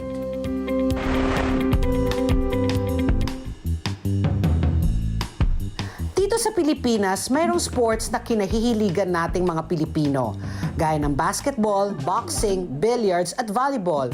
Pero sa mga masa ay tila di pansin ang larong golf, dahil na rin siguro sa mga gamit na kailangan at sa mga specific na lugar lamang ito laruin o sa mga golf courses. Ganun pa man, marami pa rin ang ginagawa itong libangan at ang iba naman ay professional players. Ang larong golf ay pinakilala sa atin ng mga British employees na nooy gumagawa sa Manila Railway Company taong 1886.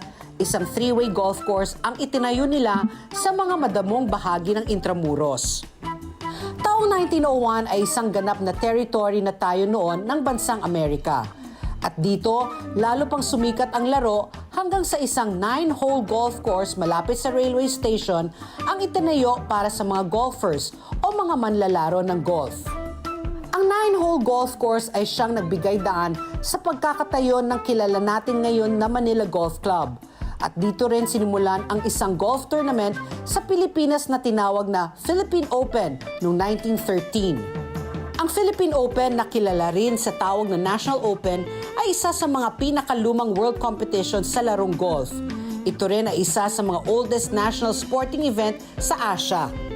Ganun pa man, ang Philippine Open ay walang Pilipinong manlalaro at pawang mga dayuhan ang narito. Hanggang noong 1929, isang caddy o yung nag-a-assist sa player at nagbibitbit ng bag laman ng mga golf clubs na nangangalang Larry Montes ay naging maalam sa larong golf. Siya ang kauna-unahang Pilipino na nakapaglaro sa Philippine Golf Competition sa pamamagitan ng pag-sponsor sa kanya ng isang American golfer. Taong 1938 ay naging bukas na rin ang larong golf para sa mga kababaihan. Sa ngayon, mayroong mahigit 100 golf courses sa bansa at unti-unti na rin itong tinatangkilik ng mga Pilipino at ang ating galing ay nakikilala na rin sa ibang bansa.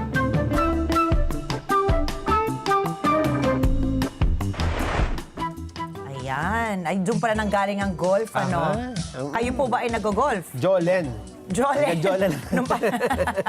Malay mo, di ba, meron niyang skill, di ba? Yung iba naman, syempre, mga bola, yung Efrem Bata Reyes, ayan, nasa world records po yan, ano? Pero ngayon nga talaga, ang golf talaga, marami na ang nahihikayat mag-golf. Dahil maraming negosyo po pala ang nabubuo dyan. Ano yan eh? Board meeting. Board meeting sa greens.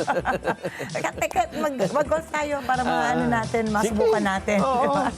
At ang oras po natin ngayon, alas 9:20 na po ng umaga. At ang oras na po ito ay hatid sa atin ng King's Empire as King's Empire Corporation celebrates its 7th anniversary. May 1 million pesos po na pasasalamat raffle promo ang handog para sa inyo. King's Empire Corporation's 7th anniversary celebration, 1 milyong pasasalamat, balik lakas, balik sigla, hatid ay pag-asa at saya, Raffle Bonanza 2026. 5 lucky winners po mananalo ng worth 1 million cash prizes na ating ipamimigay plus 21 consolation prizes pa. Ang makatatanggap naman po ay business package mula po sa King's Empire Products. Bilang pasasalamat sa 7 taon ng tiwala at suporta, ito po ay para sa inyo. Kaya bumili na ng King's Herbal Plus, Empire Coffee at Sense by Savogar. Promo runs from March 3 to November 30, 2026 with a grand draw on December 8, 2026. Para po sa karagdagang katanungan, bisitahin lamang ang kanilang official Facebook page na REH, King's Empire Corporation o King's Herbal Plus. Balik lakas, balik sigla, hatid ay pag-asa at saya. Nako, napaka-epektibo po itong King's Herbal Plus. Dahil yung tatay ko po, ang ating talagang #1 fan, si Nick Kwek. Ayan, umiinom na 3 buwan at napakalakas na. At ang oras po natin, It's 9:21 in the morning at sa ating pagbabalik po, makakasama po natin si Steve Kua. Dako, dahil pag-uusapan na naman po natin ang... bilihin. Oo, tingnan natin. Is it time to panic buy? Yeah. Kayo po ba ay nagpa-panic buying? Hindi, panic lang. Ako buying pa lang. Walang pampabay. Don't panic, sabi nga namin ni Pat kahapon. Dapat chill lang tayo ngayon. At magbabalik pa rin po ang ASPN. Ano sa palagay nyo? Ang sigaw ng Pinoy Nation. Information. ASPN pa rin po. Ang oras po natin ngayon ay 9:24 na ng umaga. At ang bahaging ito ay hatid po sa inyo ng IMAC UPBC Roof Corporation. Absolutely rust-free. At isinusulong na nga po ni Davao Oriental 2nd District Representative Chino Almario ang pagpapaigsi sa oras ng operasyon ng malls ngayong may krisis sa gitnang silangan. Naghain siya ng resolusyon para hikayatin ang pamahalaan na pag-aralan ang posibleng pagpapatupad nito. Hinihikayat niya ang Department of Trade and Industry or DTI, Department of Energy o DOE at mga lokal na government units na gawin ang pag-aaral. Malaki niya ang matitipid sa kuryente kapag binawasan na ang mall hours ng kahit 2 o 3 oras kada araw. Nag-anunsyo na ang ilang malls ng mas maiksing oras at pagsasara para sa nalalapit na religious holiday. Ayan, kayo po ba isang ayon dyan? Ako, kung kailan pa naman mainit, alam mo naman ng mga Pilipino. Magpapalamig sa mall. Pupunta sa mall. Pero tama yan. Bawasan lang yung mall hours. Kasi maraming oras sa mall, wala namang masyadong tao. Sabi nga lang, may dead air dyan. Di ba? Kung baga sa broadcasting, sayang yung mga aircon. Eh, wag lahat. Punta na lang sila sa Baguio. Doon walang aircon, yung mga malls doon. Kasi mahal nga lang ang pamasahe. Kayo yung mga ngatog na sa ginaw. Ito na po. At makakasama nga na po natin ngayon si Steven Kua, ang presidente at executive director po of the Philippine Amalgamated Supermarkets Association. Ang ating pong suki si Sir Steve. Magandang umaga po, sir. Alright, let's go. Good morning po. Si Ricky po ito. Kasama ko po si Sir Nelson. Hi, Ricky. Yeah, alright. Sorry. I wasn't available earlier.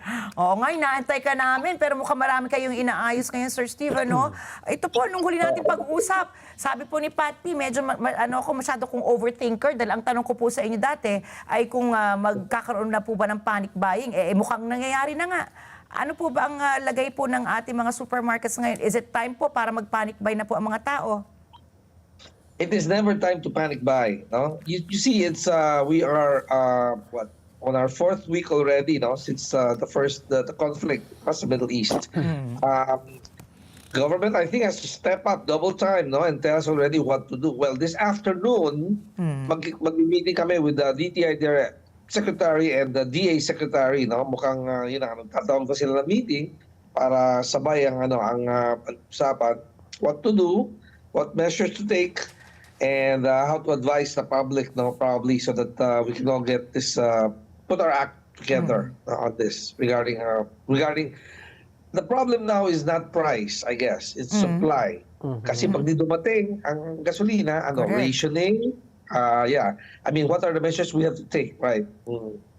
Okay. Pero sa kasalukuyang monitoring ninyo, may ano po ba? Meron bang signs na ang mga tao ay bumibili ng higit kaysa sa kanilang mga kailangan? O yung normal nilang binibili dati?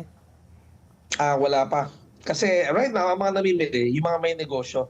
No? So mga kailangan, yes, ng kanilang mga ingredients, either may karinderya, minimart, small businesses and medium-sized businesses. No? Siyempre, they're afraid maubusan sila ng kanilang sangkap, ng kanilang mga pangailangan sa kanilang negosyo.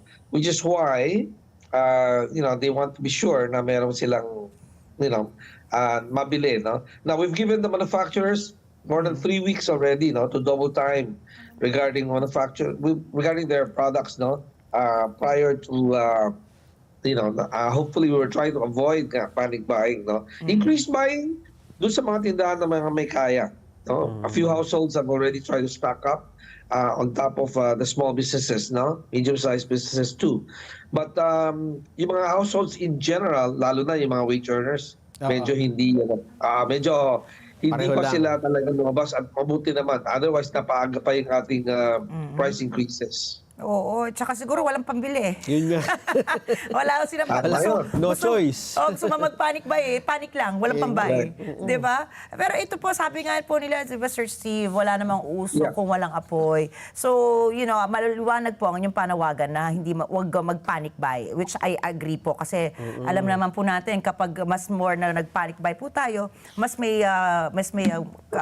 dahilan para po magtaas po ng presyo lalo, no? Magkakaroon po ng shortage, kumbaga. So, ito po, sir, hindi naman po natin din maiiwasan yung mga ating mamimili na magkaroon ng pangamba. Linawin lang po natin, totoo po ba yung sinabi, yung datos po ng DTI na sapat pa ang ating mga supply across provinces? Hindi lang po sa Metro Manila, kundi sa lahat po ng probinsya. Meron mga probinsya which are, experiencing, hindi naman shortage in particular, pero increases in prices, Siguro the cost of transporting, Because talagang di mo maiwasan, dire-diretso, nagdoble ang presyo ng crudo. Santo Crudo, opo. From around 46 to 100 plus na ngayon, more than doble, So in certain areas, hindi naman natin na-monitor kung far-flung areas were in islands, kung magkano ang crudo, di ba? I'm sure mas mataas doon. So, because of that, I guess, the cost of transporting and distributing to these areas, medyo nagtaas, Tandaan nyo, hindi kami bumibili. Karamihan ng supermarkets, don't buy direct from manufacturers. We buy from distributors, So, may dinaanan pang isa pang layer of people who make sure na umabot sa mga smaller retail outlets, ang mga produktong, kailangan ng ating mamimili. Naalala ko, Ricky, Steve, yung panahon ng pandemya, di ba? Na noong time na yon, limited kang bumili, pero maramihan na din. Kasi minsan ka lang minsan ka lang lumabas din. Ano ang nakita niyong kasi dapat doon natuto na tayo nung time na yon kung paano i-address yung ganitong mga pagkakataon, Sir Steve. Ano bang nakita niyong noon kasi ang parang naubos yung mga alcohol, face mask, ano pa ba? Pero dito sa Pilipinas, hindi na uso yung tissue, no? Tissue kasi may tubig tayo. Kasi tayo talaga nagbibili. Kaya parang nagugulat ako dati, bakit sa ibang bansa, nagkakaubusan ng toilet paper, sabi naman hindi. Ricky, Yes, sir. Ricky, sa mga supermarkets which cater to the well-to-do, naubos ang bathroom tissue. Hindi sila naghuhugas, Sir Steve? Ganun ba yun? Isa sa mga taunang naubos yun. Ganun ba? Pagka po ganitong depende sa merkado, depende sa market. During this time po, ano ang nakikita nyo na medyo vulnerable ba? Na ito dapat may stock tayo marami. Ganun din ang mangyayari, Sinabi mo, COVID-19, ayaw lumabas at bawal lumabas ang tao, di ba? So, kailangan may pass ka pa, di ba? Ito, ganun din. Kailangan may pass ka pa doon sa nagbabayad ng crudo doon sa pamilya. Kasi, mas mahal lumabas na lumabas, di ba? So, one time lang, lalabas ka, minsan ka lang mamimili, so dadamihan mo rin, di ba? That's why we're trying to avoid that, di ba? We're trying to say that there's enough stock, and right now, there is enough stock. Kasi nga, we gave the manufacturers enough time, to buffer up, dagdagan ng kanilang mga production, and that was good, more than 3 weeks, kasi otherwise kung biglaan na naman tayo lumabas, and there was added buying, like I said, for supermarkets which cater to the well-to-do, so buti na lang, meron pa naman stock, and nationwide, I think right now, I don't think there was a clear area na naubusan talaga ng particular brands. Oo, okay. Ito, Sir Steve, nirekomenda nga po ng PASA na halimbawa, ganitong mga times of crisis, just like the pandemic na napag-usapan lang po natin ngayon, ang recommended po ay 15% ng halimbawa, kung bumibili ka, for example, ng 10 lata ng sardinas, 15% ang idadagdag mo para lang may pang-buffer ka. Is that recommended pa rin po ba? Halimbawa, may recommended nyo pa rin po. Although this is not panic buying po, kumbaga pag-iingat lang po itong buffer stock na to. Ito po ba inirekomenda nyo ngayon sa panahon po ngayon na vulnerable pa? Kayo mismo po nagsasabi, actually, buong mundo, hindi alam kung kailan matatapos tong sigalat na to, Ano po yung marerekomenda nyo na sakto lang naman, tama lang naman, para hindi rin po madrive yung presyo po ng ating mga bilihin kapag masyado naman nag-hoard yung taong bayan? swak yung question mo, Ricky. Kasi actually, I said starting this week, I will not recommend 15% anymore, no? Ay, yun. I'm recommending 16%. 16. No, just joking. Sabi ko, teka lang, mapapalaban ako sa mathematics. Just joking. We have to add a little bit more siguro, no? Kasi ngayon may production na, mayroon ng stocks, no? So siguro mga 20 to 25%, but again, no? Don't go 50%. Kasi bakit? Okay, ito yung reason why. In supermarkets, no, prepared to only have stock good for 7 days, sabihin na natin 10 days. Yun ang kakaya ng kanilang bodega, yun ang kakaya ng kanilang puhunan, no? Tapos, nag-panic buy, no? You bought double what you normally buy. So yung 10 days na inventory, naging 5 days. Wala na, after 5 days, wala na laman. At hindi pa makaka-deliver kaagad ang mga distributors dahil, yun na nga, may pila sa mga gasolinahan, no? At limited pa minsan, no? Takot natin, like I said, is not price but supply, no? Kung maubusan, what happens? We go back to rationing days, no? Wow. Oo. Ngayon po ba, wala pa po kayo na babalitaan ng mga supermarkets naman na nag-hoard na? Kasi yung iba ayaw magbenta muna. Oo, kasi halimbawa po, hindi naman sa supermarket particularly, pero halimbawa po, meron po ako nabalitaan sa mga probinsya naman na talagang tumigil po sila ng mga petroleum, mga petrol stations, no? Tumigil muna sila mag-operate kasi apparently, ito po, allegedly, tinatago mo lang yung supply nila ng mga langis, hinihintay na pagtaas para maibenta nila. When it comes naman po sa mga supermarket po natin, wala po ba tayo nababalitaan na may ganitong galawan po? Wala naman. Yeah, I heard the DOE has gone out, no, to apprehend these retailers na medyo nag-abuse, no, by not selling what they have, no, on hand. For supermarkets, wala, it's business as usual. Not only that, Ricky, once we do that, start rationing, what happens? Panic buying. But the ration ubusan na, di ba? Now that we know how consumers' behavior work, no, I mean, from before, from so many times that this has happened, no, we try to avoid again what happened in the past para matuto naman tayo, di ba? Para hindi naman tayo mahirapan. So we can get across this episode as comfortably, no? And as generously, that's how I feel, no? Kasi yung mga swapang di ba? Gusto nila, ako muna, bahala na kasi buhay niyo, di ba? So, sana we can get across this episode as comfortably for everyone as possible. Ito kaya, Sir Steve, kasi that's good news for now, na wala pa po tayo nababalitaan ng mga hoarders nga. Pero siguro po, babala na rin po sa mga may nag-iisip na ng ganyang sistema, no? Ano po ba yung kaparusahan? Halimbawa, pag meron po tayo napatunayang mga nag-hoard, mga nagpo-profiteer, ayan, mga illegal manipulation po ng presyo ng mga bilihin. Saan po pwede magsumbong ang taong bayan? Halimbawa, nakitala, itong binili ko dati, last week, itong patis ay 50 pesos lang. Ngayon, 150 pesos na. Meron po ba kami pwedeng pagsumbungan? Ricky, hindi kailangan magsumbong. Go to the next supermarket. You get your product cheaper, di ba?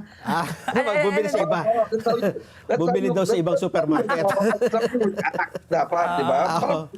Oo. Kaya susunod ito, unless walking distance lang yung next supermarket. Ang daming ngayong outlets, hindi lang supermarket, di ba? Mini-marts, stores, neighborhood stores, hard discounters, ang daming klase, ang daming format, di ba? So, huwag tayong tatamarin at saan ako susumbong, di ba, ang reaction? Ay, hindi, Sir Steve. Sir Steve, hindi rin kasi halimbawa po, nagpunta ako ng probinsya 2 weeks ago. Isa lang po yung supermarket doon kasi isla. Paano po yan? Kailangan ko talaga magsumbong kasi I'm not just protecting myself, it's the principle po. Kahit ako kaya kong bumili, paano po yung normal na Juan at si Maria na, di ba, sapat lang yung kinikita nila. Ano po ba yung, ito para po mapigilan na rin, sana ito ay maging babala nga rin po sa ibang nga nag-iisip nga na pwede silang rumakit ng ganito, no, sa panahon ng krisis. Ano po ba yung karampatang parusa po na maipapataw sa kanila kung mapatunayan na nag-hoard sila at nagmamanipula ng presyo po ng mga bilihin? Ricky, what you should do is, kung sa probinsya na yun, the regional director, no, probinsya, no, or the office, no, ng DTI, no, inform them, okay? But it'll take some time, di ba? So, it'll take some time for them to check, lalo na, at a time like this, right? So, kung member ng aming association, Pag-asa, we're called Pag-asa, no? If kung member ng association namin, all it do is inform us and we'll tap their shoulders, di ba? Opo. So some people have informed me in the past, no? Of a member of a retail outlet who is not our member. So I called the attention of the association which this store belongs to. And I said, pakisabi nga sa member niyo, may nagre-reklamo.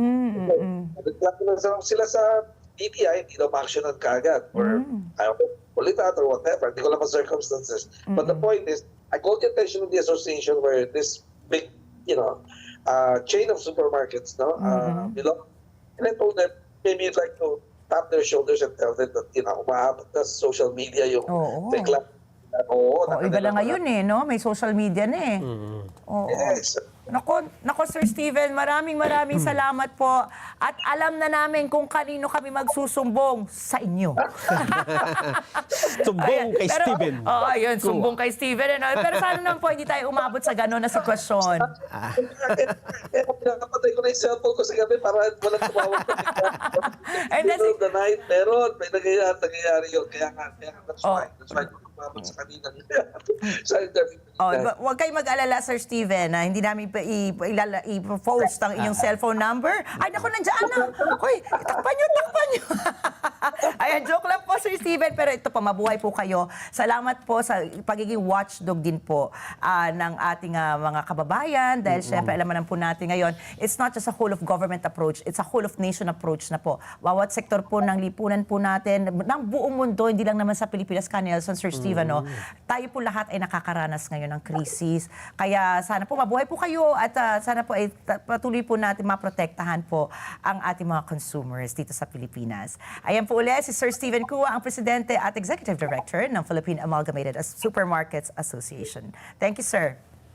Thank you for having me. Very well said. Thank you. At ang oras po natin, it's 9:40 in the morning. At ang bahaging ito po ihatid sa inyo ng Salem Bed, bringing comfort to Filipino homes for over 50 durable years. Salem Bed, ang hari ng tibay. Ayan. Mamaya naman po, finally, makakausap na po natin ang napakagandang si Dr. Carice Diana Dalman. Bagay na bagay sa kanya ang pangalan niya, Doc Candy, because she looks like so sweet, like a candy. Isa po siyang functional at integrative medicine physician sa pagbabalik pa rin ng ASPN. Ano sa palagay niyo? Ang sigaw ng Pinoy Nation. ASPN. Oras po natin, alas 9:43 ng umaga. At nandito pa rin po kayo sa Ano sa Palagay Nyo. At makakasama po natin ngayon si Dr. Carice Diana Dalman, or Doc Candy for short, isang functional and integrative medicine physician. Magandang umaga po, Doc! Hello, good morning to everyone. Doc, kanina, di ba, Nelson, habang tayo ay nagsa-soundcheck, na-stress daw si Doc sa ating usapan. Presyo. Presyo po ng mga produkto, hindi lang ng langis. Kailangan ding i-balance yan. Kailangan natin i-balance. Ito na nga po, stress ang pinag-uusapan po natin ngayon. Paano po ba talaga nagkakaroon ng stress po kapag wala pong proper work-life balance ang isang tao? At totoo ba yan na sa Pilipinas hindi natin masyadong priority? Ang work-life balance? Oo. Ma'am? Parang napapansin ko compared sa mga, di ba, like, for example, in America or sa ibang mga Western countries, ang ating, yung break after mga anak ng mga babae, di ba, mahaba, minsan 6 months, minsan 1 year, pero sa atin, it's just 120 days na. Humaba na nga di ba? Pero yes, parang hindi siya as focused as compared to other countries. Though ang mga Pilipino kasi very resilient tayong mga tao, di ba? If mapapansin niyo, may crisis na nakangiti pa rin, di ba? So I think our bodies medyo na tayo, naka-adjust, but at the same time it doesn't give us an excuse not to focus on that as well. Oo, pero that's not such a good thing. I mean, resiliency is a trait, a value that you're proud of, no?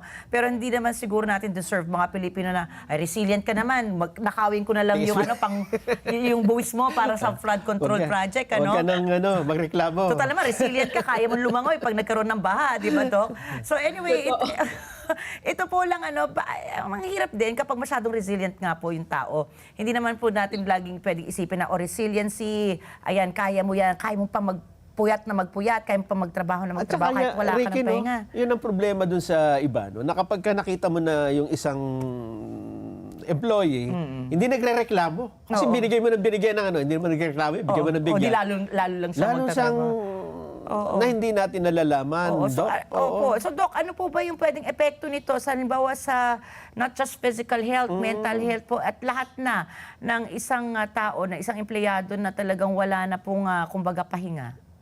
Yun na nga eh. Ang akala kasi ng mga tao, kapag nasistress ang tao, it's just mental.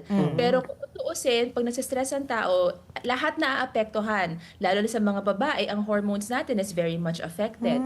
Kapag bumaba yung hormones natin, naapektuhan ng mood, di ba? So, kapag bumaba yan, nagkaka-anxiety tayo, nagkaka-mood disorder. So, kailangan very important para sa atin, pati sa mga lalaki, na makontrol natin yung stress. And if we're always stressed, lagi tayong nandun sa work, wala tayong pahinga, lagi tayo nandun sa state ng chronic stress. Kapag chronic stress ay wala tayong pahinga, walang time na mag-recover yung katawan natin. Because when we are in a state of stress, hindi nakakapag-recover properly ang katawan.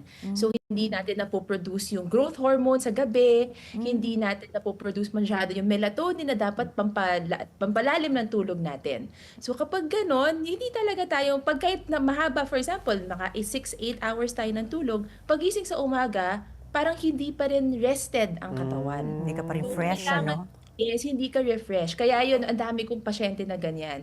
Na, Doc, 10 hours naman tulog ko, pero bakit pag gising ko, parang ayoko pa rin gumising. Ayoko bumangon. Ayaw niya bumangon. Oo. Yes, it's because of the chronic stress na nagpapa-elevate ng cortisol natin sa katawan. Cortisol, Which oo. affects everything else in the body. Oh, ito Doc, what do you suggest po? Kasi may nabasa po ako dati na pag ang buhay ng tao, di ba, we have 24 hours in a day. So 8 hours is for work, 8 hours is for rest. I forgot what the other 8 hours is for.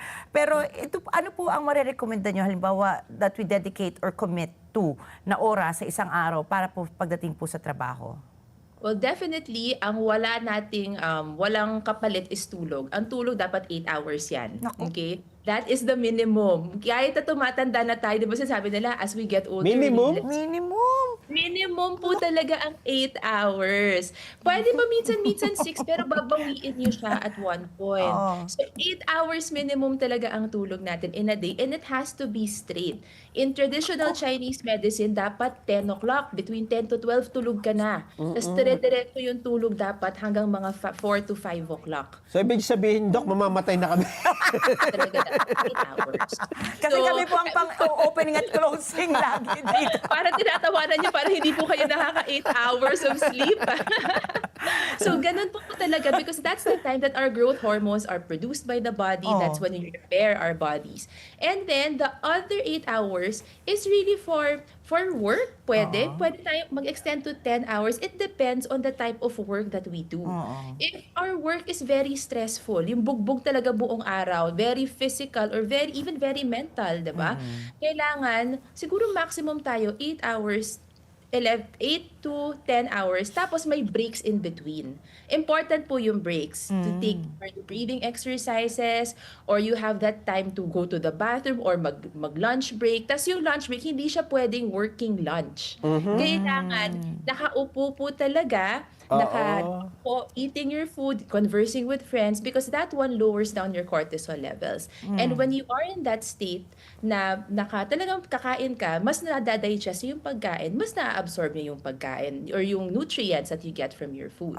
So those little things na hindi natin nagagawa everyday, ha? Pero Doc, alam mo, ang hirap naman din po niyan kasi ang realidad po dito sa Pilipinas, halimbawa, marami po tayong mga call center agents na talaga naman hindi nila hawak yung oras nila. No? Sabi nila, iba pa rin yung tulog sa gabi.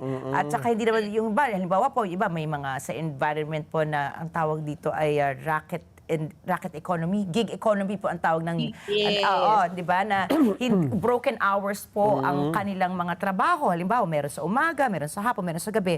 Pwede po ba halimbawa na makompensate po yung 8 hours straight na tulog into, for example, 2 hours, 3 hours, 3 hours?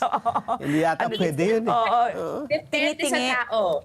Yes, depende sa tao. Yes, so the younger you are, the more resilient your body is. Mas nakaka-adjust tayo habang mas bata. So habang nagiging may Mature. ADHD, mature. Geriatric. Bakit ka Opo, tumuturo sa akin medyo ka, Nelson, na mature. mature?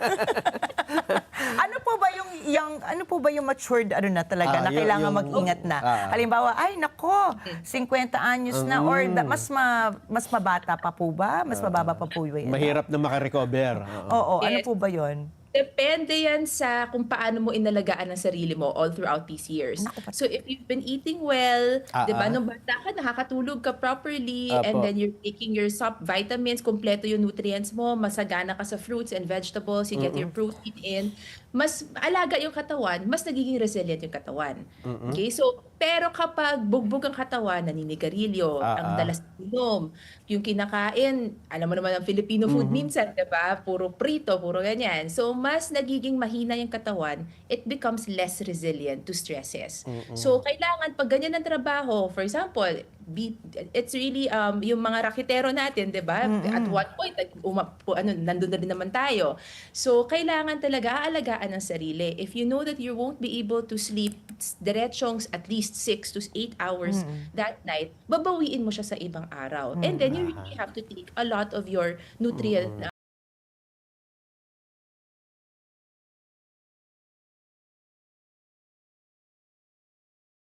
nutrient-rich foods and your supplements also. Dok, paano yung balak kong gawin? Anong binabalak? Hindi mo, mahaba kang nagtrabaho, di ba? Tapos, magpapahinga, mga 1 week lang naman. Pwede ba yun yung mga, at least meron kang vacation na ilang linggo? Kumbaga, quality rest to compensate ka naman. yung mga days na hindi ka natutulog masyado? Yung hindi natutulog, siguro basta makatulog kayo ng 4 na oras diretso, tapos break, tapos may another 3 to 4 hours.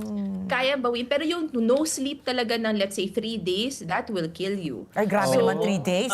Hindi kaya yon. So, Oo, kailangan may tulog talaga kahit papano. Yung tapos pag break kayo ng 1 linggo, 2 linggo, it really helps reset your nervous system. Yun! Para mas Ayun, so, ano ka? So, approve na. Approve na ang yung 1 week vacation. Di ba, ang Pilipinas, madami tayong mga breaks, di ba, yung mga non-working Mga holidays, opo. It helps recalibrate our nervous system para hindi tayo lagi nasa stress mode. So, Kung dapat- nasa stress mode, nakakataba rin po yan. Ayun na nga, cortisol, ayan yung nakakataba pag stress ka. Oo. Yes. Tuloy, So, mukha pa ako dapat stress. pala wag piliting pumasok pag... Alam ba sa ibang bansa po, Doc, meron, I forget if it's China or Japan, pero pwede kayong mental health leave mo. Meron kang leave the mental health. Or halimbawa, ito meron pa. Pag ikaw ay, ito hindi ko sure din kung Japan or China, kapag heartbroken ka daw, pwede kang hindi pumasok. Magpapahinga. Ayun. Sick Yun. leave. Di ba narinig mo yan na Jovi, Ayan, pero hindi, ito po, ako ay talagang nakaka-relate po sa topic natin ngayon. Kasi ako, aminado ako, parang nabibilasa ako, ano ba yun? Balisa. Balisa. Nababalisa ako, hindi bilasa. Isda ka nun. Balisa. Nababalisa po ako kapag hindi ako kumikilos or halimbawa hindi ko ginagamit yung utak ko. So, ako, admittedly, may pagka-workaholic ako. Dahil gusto ko lagi po ako may ginagawa, lagi ako may binabasa, ganon.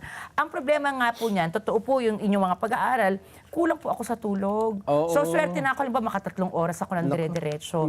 Pero ako rin po yung tipong tao, ayokong umiinom po ng mga gamot. Ayoko yung umiinom ng mga, kahit na melatonin, sabi nila, that's natural naman, lang.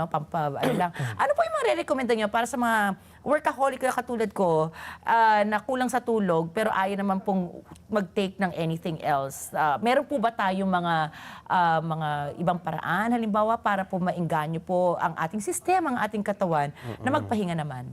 Yes. Actually, it's always by definition. For example, kung yung trabaho mo, lagi ka na sa trabaho, pero happy ka sa trabaho mo. Okay, that is okay. Okay, that's okay. Pero kailangan mo lang matulog lagi. Okay, kailangan mo mapalit ng tulog. Wala talaga kapalit ng tulog. But to answer your question, for example, you're always at work, laging stress. Ang pinaka-basic natin is really to fix the basic tenets of your lifestyle. So number 1 is diet. So get rid of the sugary, mga matatamis, mga junk food natin kasi lalo nakakataas yan ng inflammation sa katawan. At pag inflame ng katawan natin, we are in the chronic state of stress na. So pag may sakit ka, that's additional stress to the body. Kaya natin gusto na healthy ang katawan as much as possible. to always eat nutritious food, plenty of fruits and vegetables. If you're gonna look at your plate, dapat kalahati ng plato mo, gulay. Tuwing kumakain kayo. Okay, so that's one of the ways to get your fiber in and to get all of the nutrients in that you need in the body. Okay. Now, yes. Yes, Doc. I mean, like, Doc, is there any integrative medicine that you can recommend, for example, not just, diet? Kasi talaga naman totoo yung sinasabi mo, no, na nothing beats good night's sleep, a good night's rest na 8 hours talaga. So, I was just curious po, is there any other functional and integrative medicines that you can recommend? So sa practice namin, for example, I'm an acupuncturist. So those people who are very, very stressed and have a lot of imbalances, we recommend acupuncture to our patients. So it's usually done once a week. So it depends on how stressed the body is. Once a week po may tinatry tayong baliktarin or ibalik sa dati, or every 2 weeks for the maintenance. So that's one way to help with stress. Now, other ways that we can do that, yung mga mind body exercises that we can do, breathing exercises, things like yoga, nakakababayan ng cortisol. The studies have shown that really proper breathing exercises and yoga can actually lower cortisol levels. And then walking actually outside, just breathing in fresh air can help with that one also. So if you don't have the time, for example, to visit us in the clinic or to do or ayaw like you don't like taking your supplements. I don't like talaga. Basic things, yes, just breathing. Kasi yun ang isa, oxygen, hindi natin minsan na ma-maximize. Libre na yan, nandyan na yan sa air natin, di ba? Breathe in, breathe out lang, ano? Breathe in, breathe out na malalim. Kasi minsan, di ba, pansin mo pag stress ka, nakaganon. Kaya, biglang umulit yung katawa namin ni Canels. Ikaw, Doc, ha? Tama. Grabe yung parinig mo naman. Nakita ko na kami. Pero ito So, very important yan. Very simple yan. Pero Sorry, very effective. Very effective. Ayan nga, very effective. Kailangan relax. Relax pala siya. Tsaka exercise para may physical Para ikaw kanina naglakad ka, di ba? Yes. Para yan, kahit paano, ayan ang exercise po mapagod natin. yung katawan mo, antokin ka. Inaantok ka ba? Ngayon na. Ayan, maraming salamat po sa inyo, Dr. Candy, Doc Candy. At minsan, bibisitahin ka po namin ni Canelson. Subukan natin ang kanyang acupuncture. Tignan natin kung mag-work. Thank you po. Sa ulitin po. At ang oras po natin, it's 9:58 in the morning. At ang sambayanan, pinulusuhan po natin. Hanggang saan mo ba kakayaning isakripisyo ang iyong buhay at kalusugan para sa trabaho?